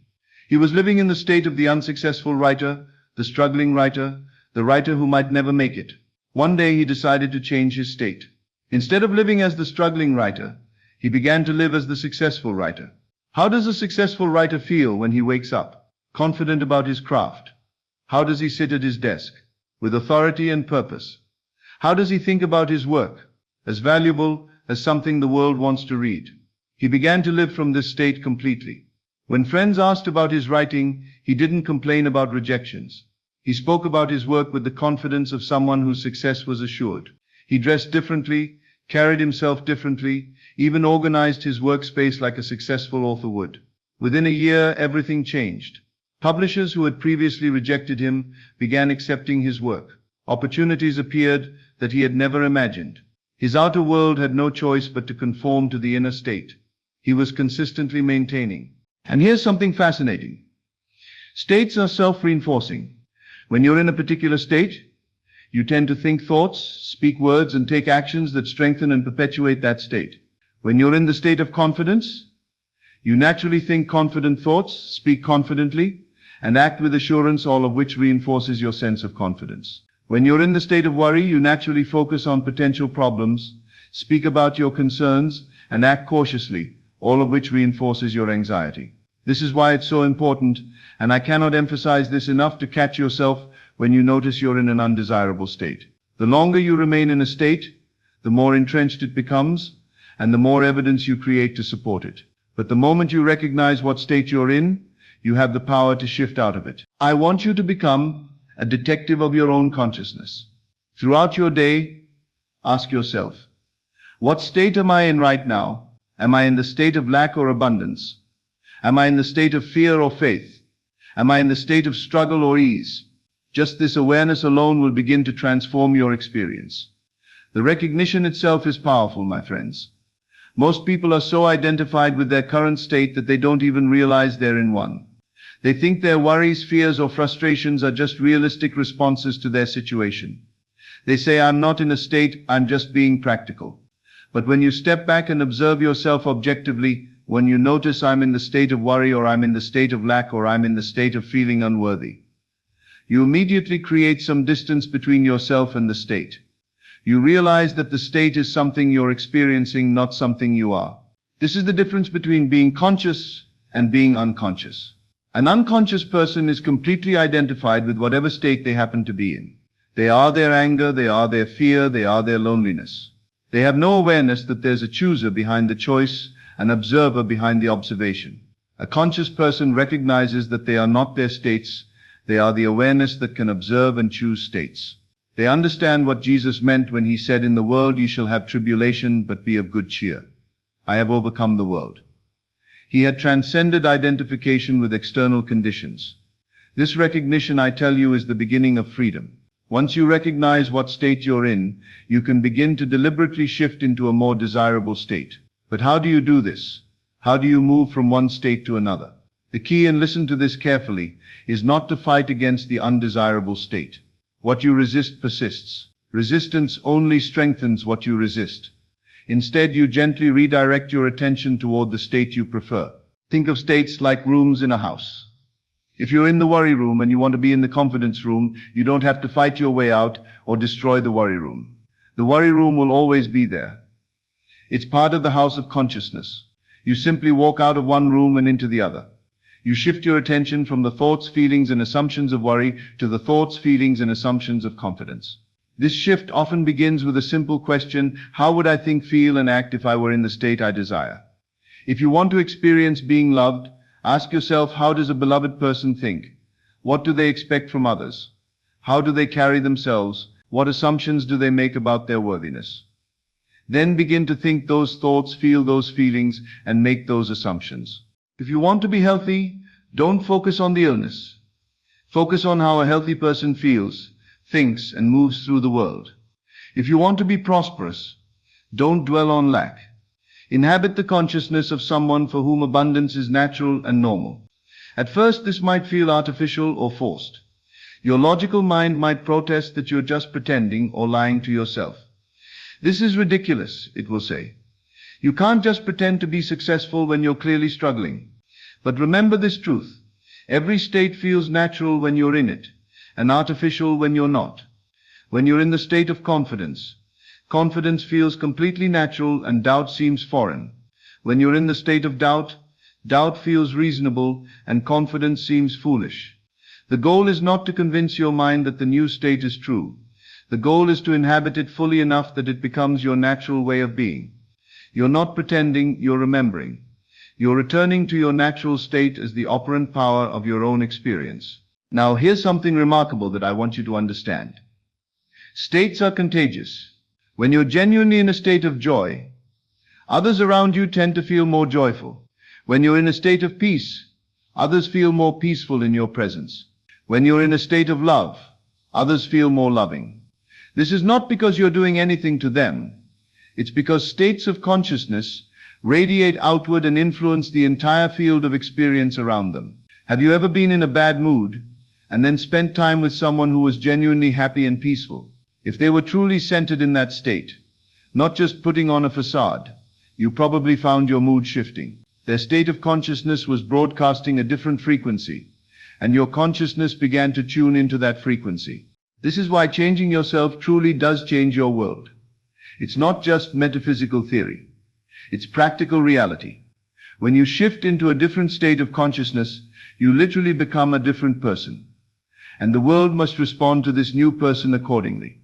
The same situations that used to trigger worry might now trigger creative solutions.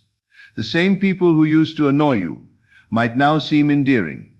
The same challenges that used to overwhelm you might now seem like exciting opportunities. I remember a businessman who came to my lectures. He was constantly frustrated with his employees, always complaining that they were lazy and incompetent. Neville, he said, you can't change human nature. Some people are just naturally unmotivated. I said to him, the problem isn't with your employees. The problem is with the state you're in when you think about them. You're living in the state of the frustrated boss with lazy employees. As long as you maintain that state, that's exactly what you'll experience. He was skeptical, but he agreed to try an experiment. For 1 month, he would live in the state of a leader who was blessed with dedicated, capable employees. Every morning before work, he would sit quietly and feel grateful for his wonderful team. He would imagine them being creative, enthusiastic, and productive. He would see them as the kinds of people any company would be thrilled to have. The results were remarkable. Within weeks, his employees began behaving differently. They started coming to him with ideas. They took more initiative. They seemed more engaged and energetic. Had the employees changed, or had his state of consciousness changed, causing him to see and evoke different qualities in the same people? But sustaining a new state requires practice and persistence. Old states have momentum. They're familiar grooves in consciousness that you've traveled many times. New states feel unfamiliar at first, like paths through unmapped territory. It's natural for consciousness to want to return to familiar states even if they're undesirable. This is why people often sabotage their own success or find themselves repeating the same patterns over and over again. Your consciousness is like a river that has been flowing in a particular direction for years. To redirect that river requires consistent effort until the new channel becomes deeper than the old one. But once the new path is established, the water flows there naturally. The secret to maintaining a new state is to live from it consistently, even when external evidence seems to contradict it. If you're cultivating the state of being successful, you must maintain that state even when your current circumstances look unsuccessful. If you're embodying the state of being loved, you must stay in that state even when people around you seem cold or distant. This is not denial or self-deception. This is conscious creation in action. You are not ignoring reality. You are choosing which reality to make real. Remember, there are infinite possible realities, infinite possible versions of your story. The one that becomes real is the one you consistently assume to be true. This requires what I call living by faith, not by sight. Faith is not blind belief. Faith is the ability to feel the reality of your desire before it appears in the world of form. It's the ability to be in the state of having what you want before you have it physically. Remember this well. Your external world is always reflecting back to you the state you've been consistently occupying. If you've been in the state of struggle for months or years, your world is currently reflecting that struggle. But the moment you shift into a new state and maintain it consistently, your external world must begin to shift as well. The change might not be immediate. Old patterns have momentum and take time to dissolve, but change is inevitable when you persistently maintain a new state of consciousness. It's like planting a seed. You don't see the plant immediately, but if you water it consistently and give it sunlight, it must eventually break through the soil. I want to tell you about a woman who understood this perfectly. She was diagnosed with a serious illness and given 6 months to live. Instead of accepting that prognosis, she decided to live in the state of perfect health. Every morning she would spend time feeling grateful for her strong, healthy body. She would imagine herself 5 years in the future, vibrant and energetic. She would think the thoughts and feel the feelings of someone in perfect health. Her doctors thought she was delusional. Her family worried she wasn't facing reality. But she persisted in her state. 6 months passed, then a year, then 2 years. When they tested her again, They found no trace of the illness. The doctors called it a miracle. But she knew it was simply consciousness expressing as form. This is the great secret that mystics and masters throughout history have tried to convey. As Jesus said, "Therefore I tell you, whatever you ask in prayer, believe that you have received it, and it will be yours." Notice he didn't say, believe that you will receive it someday if you're good enough. He said, believe that you have received it. Present tense right now. You see, you are not at the mercy of external circumstances, because external circumstances are at the mercy of your consciousness. You are not the victim of your states, you are the chooser of your states. Every moment offers you the opportunity to consciously select the state that will create the life you desire. But here's what most people don't understand. You're already doing this perfectly. Right now in this moment, your current life is the perfect reflection of the states you've been habitually occupying. Your relationships reflect the state of consciousness you hold about love and connection. Your health reflects the state of consciousness you hold about your body. Your finances reflect the state of consciousness you hold about abundance and worthiness. The question isn't whether this works.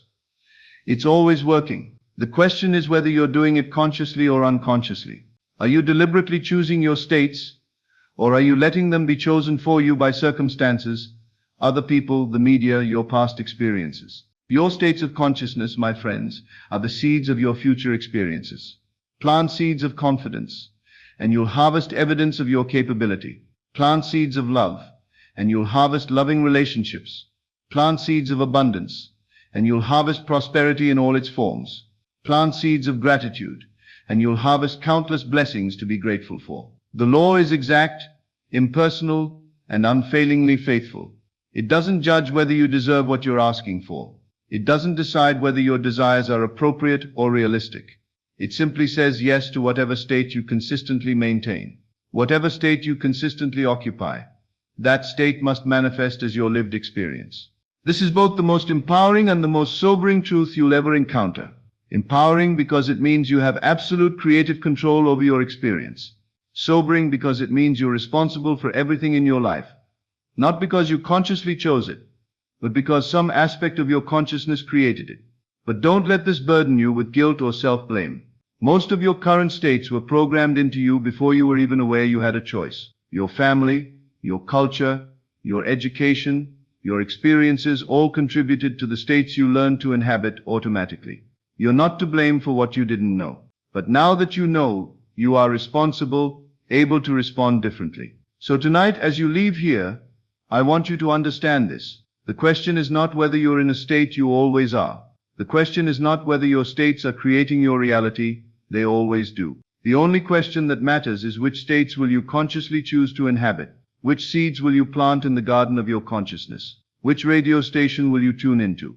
You are the master of your states, and your states are the masters of your world. Choose them wisely, inhabit them fully, and watch as your entire reality transforms to match the consciousness you've chosen to embody. You are not a victim of your states. You are their creator, their director, and their conscious inhabitant. In every moment, you have the power to shift. In every breath, you can choose anew. Your next state of consciousness is always just a thought, a feeling, a decision away. The only question that remains is who will you choose to be? Will you choose to be the person who waits for conditions to change before allowing yourself to feel different?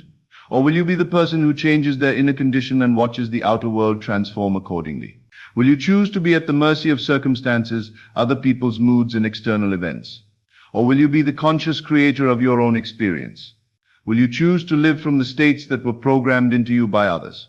Or will you consciously select the states that serve your highest vision of yourself and your life? The choice, as always, is yours. But remember this, not choosing is also a choice. Remaining unconscious is also a decision. Living by default is still living by design. Just not your own design. Tonight I invite you to become the conscious architect of your own states of consciousness.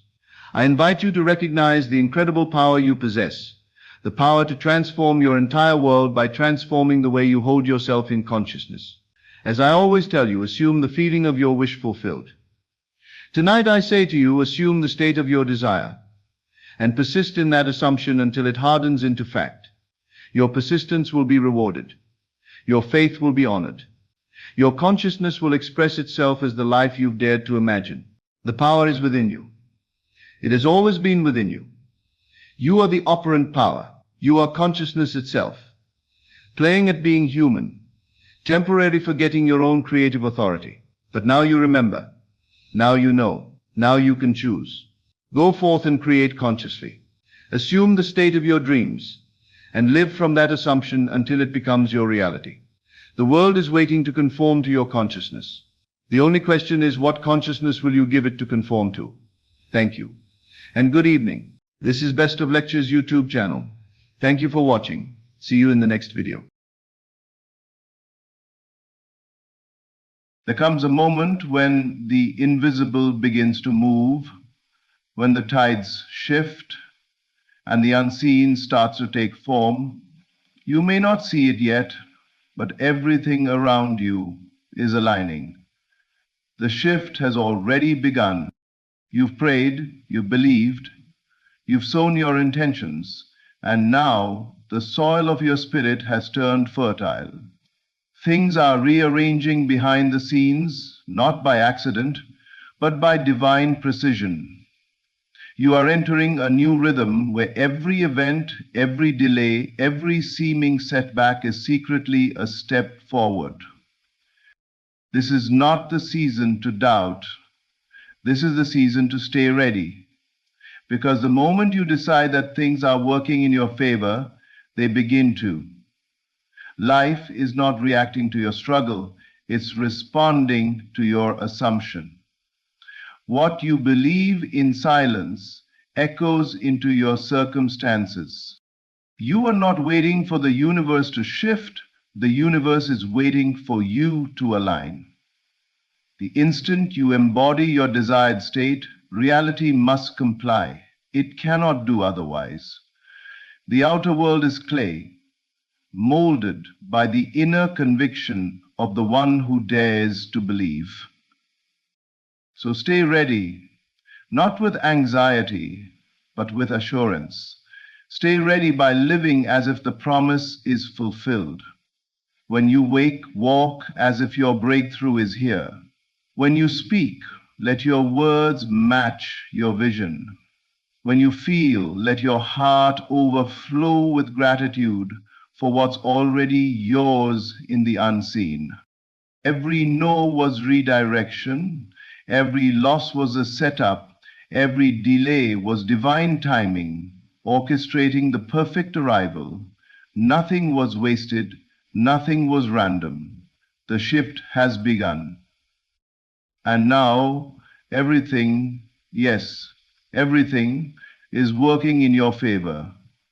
Doors are opening, paths are clearing, hearts are softening, and unseen hands are arranging your blessing. But you must answer to no one. But you must answer.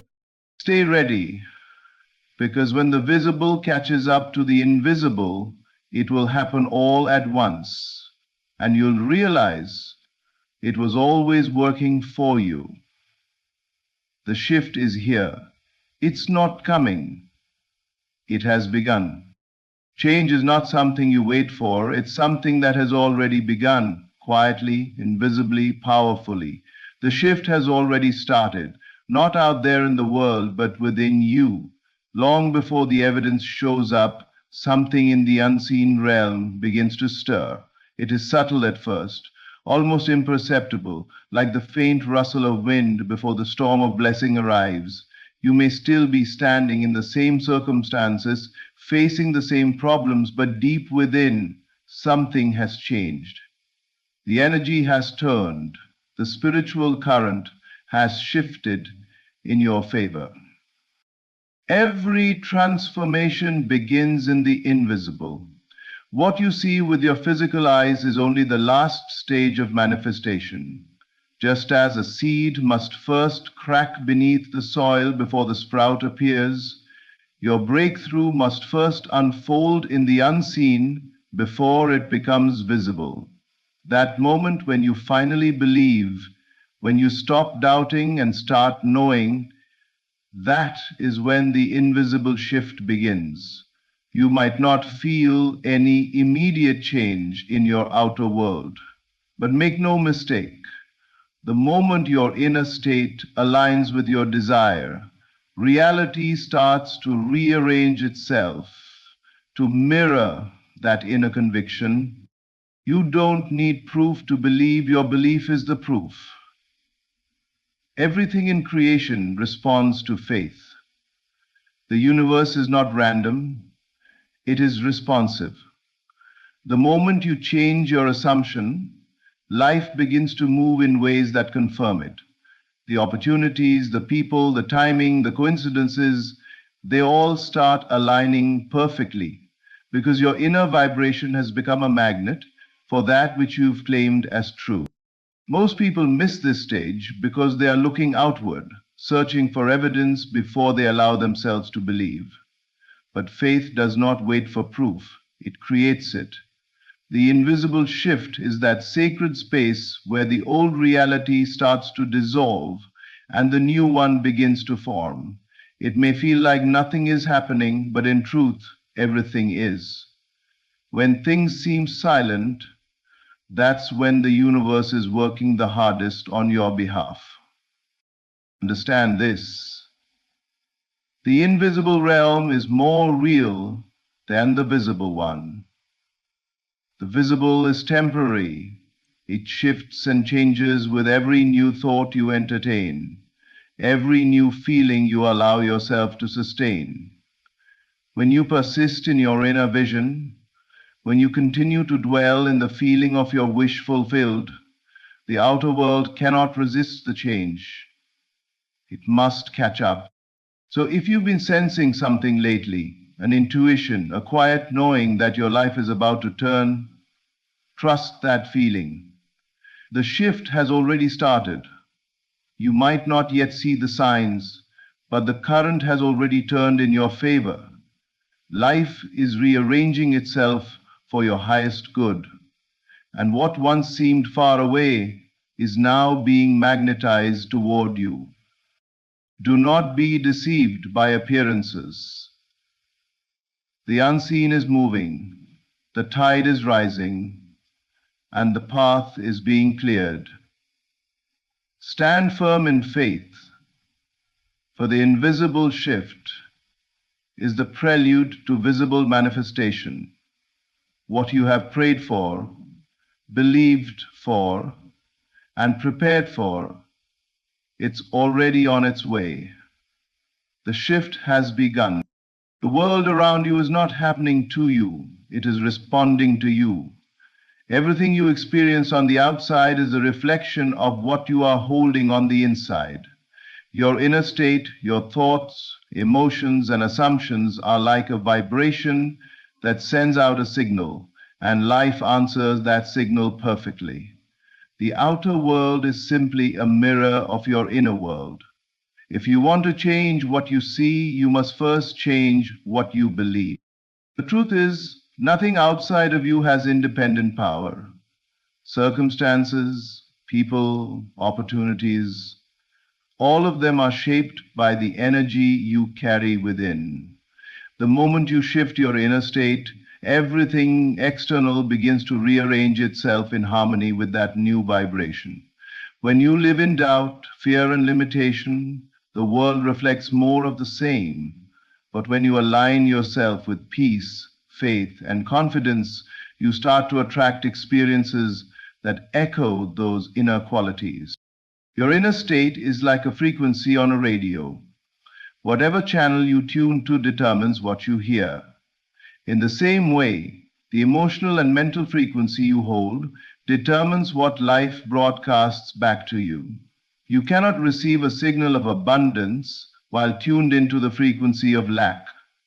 You cannot attract love while broadcasting fear or unworthiness.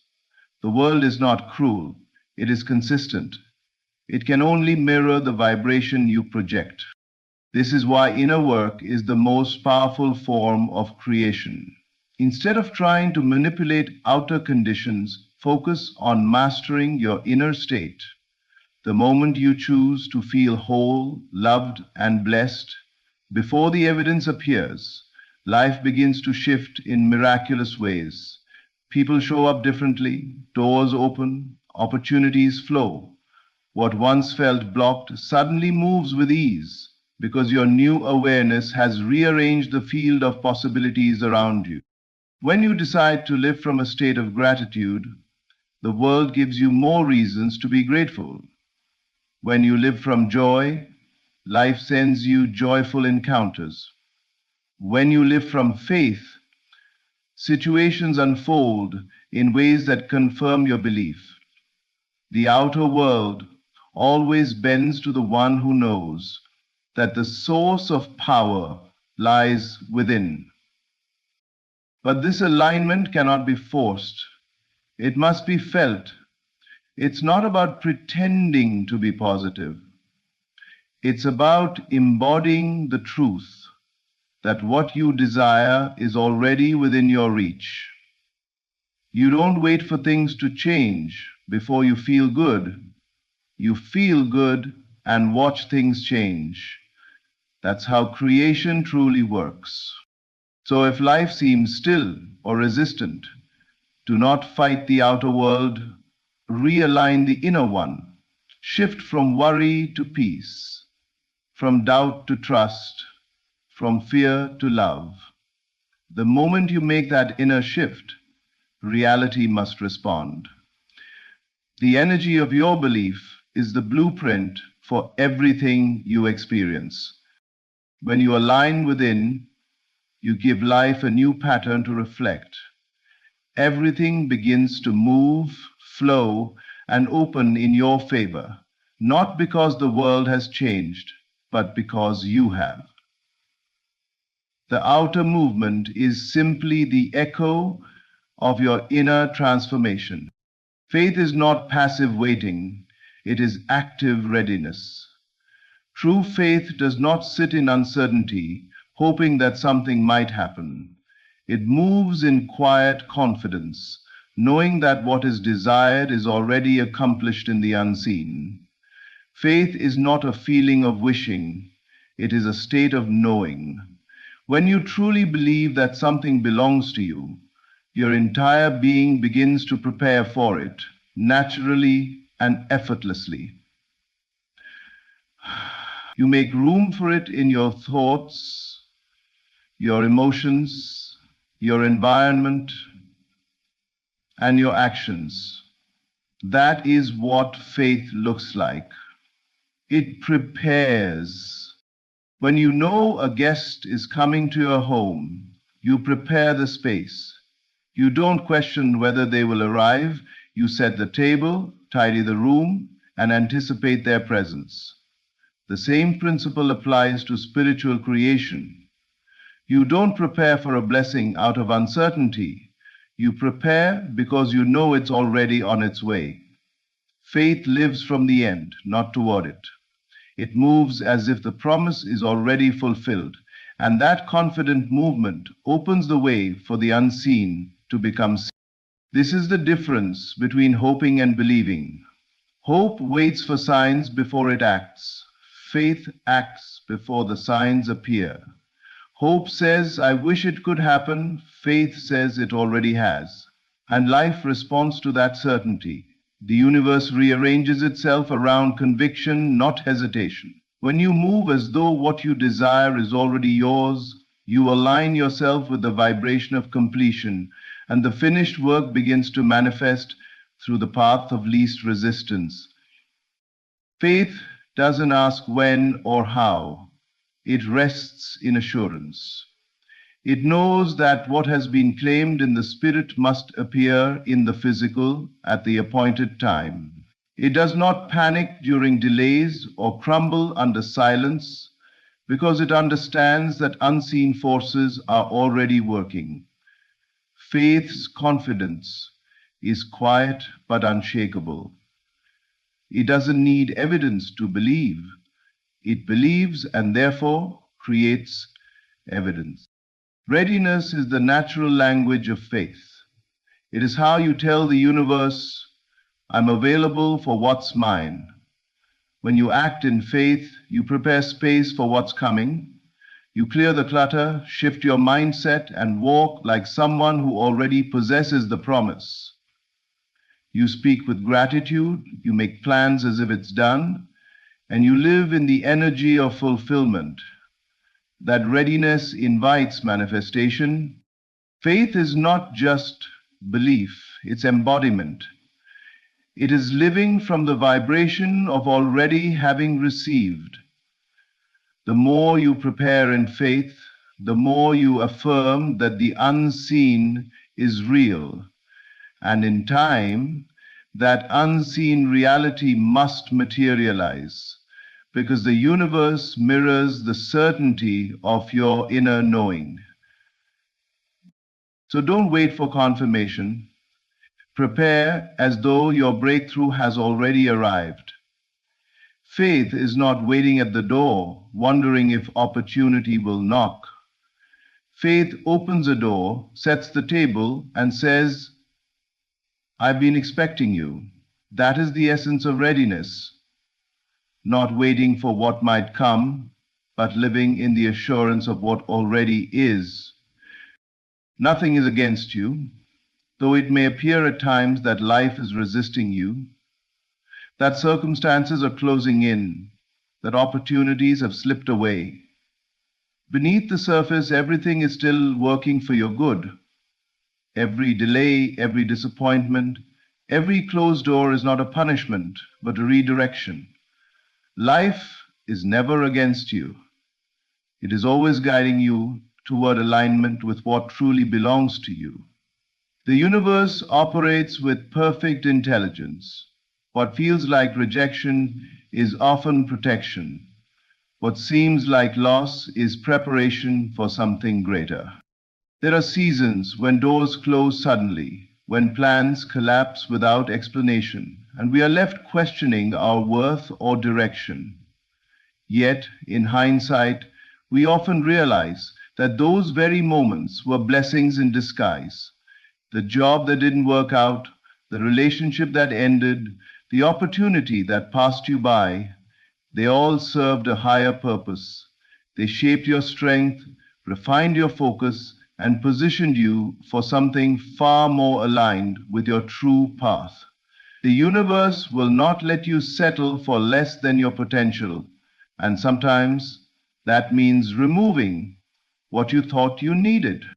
When you trust that nothing is against you, peace becomes your foundation. You no longer waste energy resisting what is happening. Instead, you begin to flow with life, understanding that every experience, pleasant or painful, is a step in divine order. The delays that frustrate you are often the pauses that break your heart, are often the detours that save your destiny.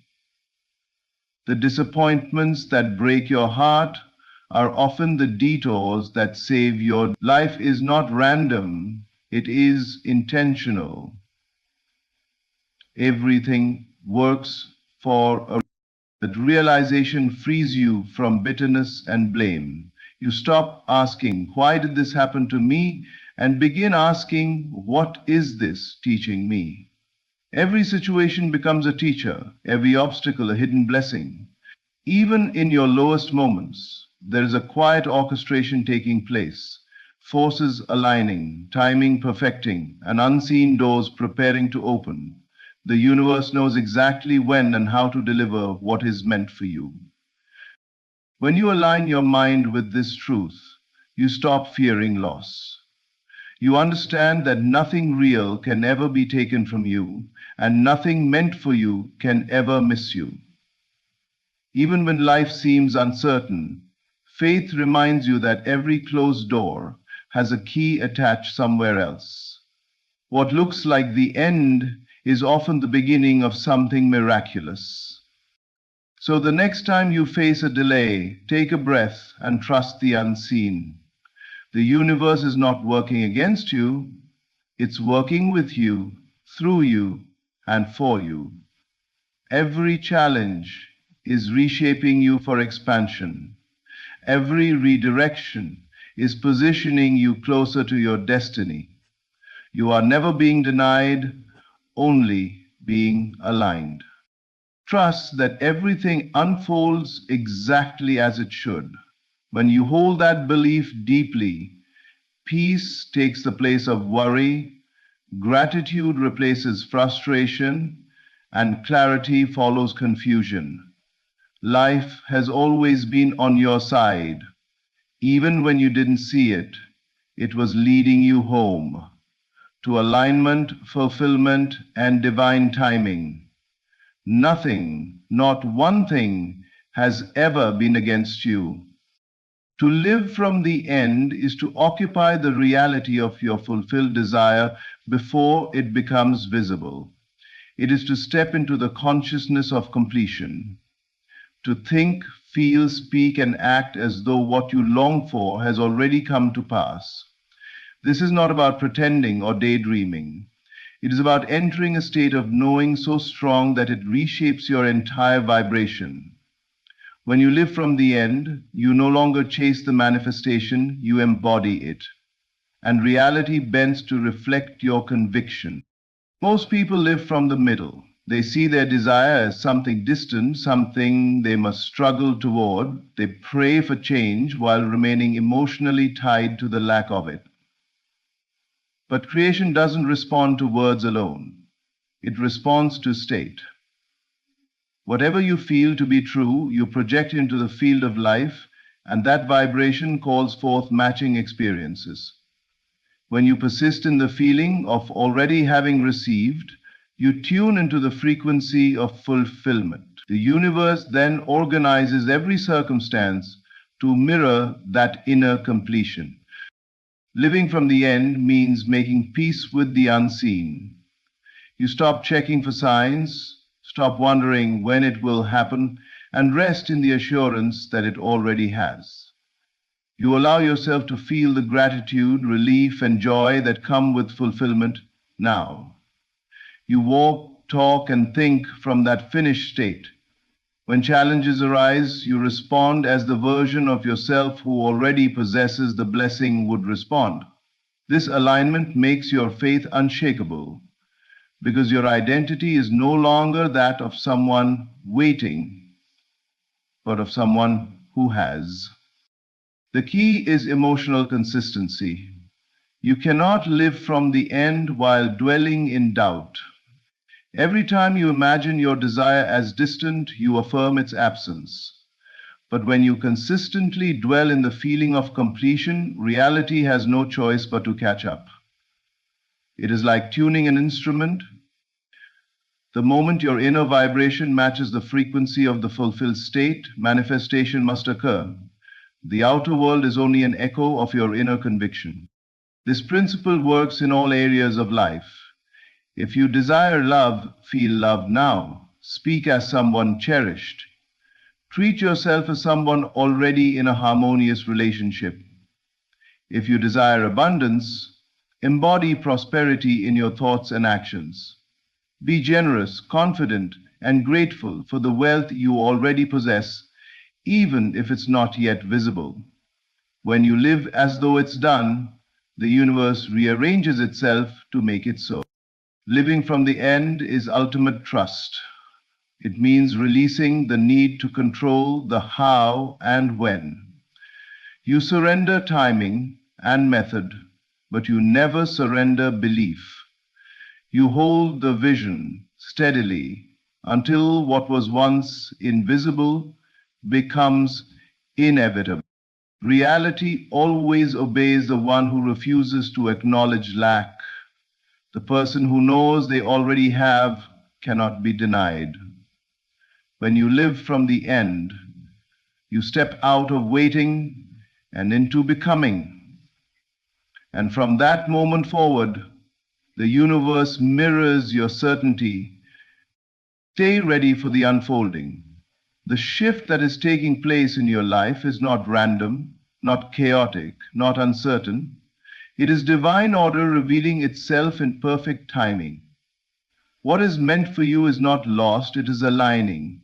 Every unseen force, every divine detail is moving with precision toward the fulfillment of your desire. The universe does not make mistakes. When you live with this understanding, readiness becomes your natural state, not a posture of anxiety, but one of quiet expectancy. Staying ready does not mean constantly looking over your shoulder for signs or evidence. It means maintaining faith even in silence. It is keeping your inner vision alive when nothing external seems to confirm it. Readiness is an inward knowing that the seed has been planted and must, by the law of life, bring forth fruit in its season. Just as a farmer does not dig up the seed every day to check its progress, you must trust that your manifestation is growing beneath the surface. Your only task is to stay alive, to keep your faith steady, and to walk in calm confidence. The unfolding is not something you must force. Divine timing cannot be rushed, but it can be met with readiness. You prepare your heart, your mind, and your spirit to receive what you've already claimed. You create space for it, mentally, emotionally, even physically. You remove doubt, fear, and impatience and replace them with trust, gratitude, and expectation. In that state, you become magnetic to everything that belongs to you. Sometimes, just before the manifestation arrives, things may appear to fall apart. Don't be deceived. That is not chaos, it is reordering. The old must shift to make way for the new. When doors close, when certain paths seem to end, it is because they are no longer aligned with where you are being guided. The divine plan is never random. It is rearranging everything necessary for your good. Stay ready, because what looks like detour is often delivery. Faith is tested most in the waiting. But waiting is not wasted when it is filled with readiness. Readiness keeps your spirit alert and your perspective pure.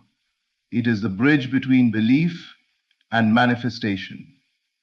When you live in readiness, you stop asking if it will happen and begin to prepare as though it already has. That subtle shift in attitude moves mountains. What is yours cannot miss you. Divine alignment ensures that every blessing, every opportunity, every right connection finds its way to you at the perfect moment. Your readiness makes you a match for it. Life doesn't deliver based on need, it delivers based on readiness. So keep your faith steady, your vision clear, and your heart open. Everything you've prayed for is on its way. The timing is divine, the unfolding is precise, and your readiness is the signal that you are prepared to receive. Stay ready, not because you are waiting in fear, but because you know it's coming. The shift is already in motion, and soon what was unseen will stand right before you. The shift has already begun. What once felt uncertain is now unfolding with divine precision. Every unseen movement, every silent turn, every moment of waiting has been guiding you toward this season of favor. The invisible has taken form, and life is rearranging itself in your favor. You no longer have to strive or struggle. Your only task now is to stay ready, to live from the end, and to trust that everything meant for you is finding its way effortlessly. Remember, nothing is against you. Every challenge was a setup for alignment. Your faith is the key, your readiness is the signal, and your inner conviction is the power that moves mountains. The world is not responding to your wishes. It's responding to your belief. So, believe boldly, act confidently, and walk in peace, knowing that what's yours cannot miss you. The shift isn't coming, it's here. Stay ready, because divine order is unfolding perfectly in your favor. Thank you for listening, and remember, the universe is already working for you. Stay in faith, stay ready, and watch everything align beautifully in its time.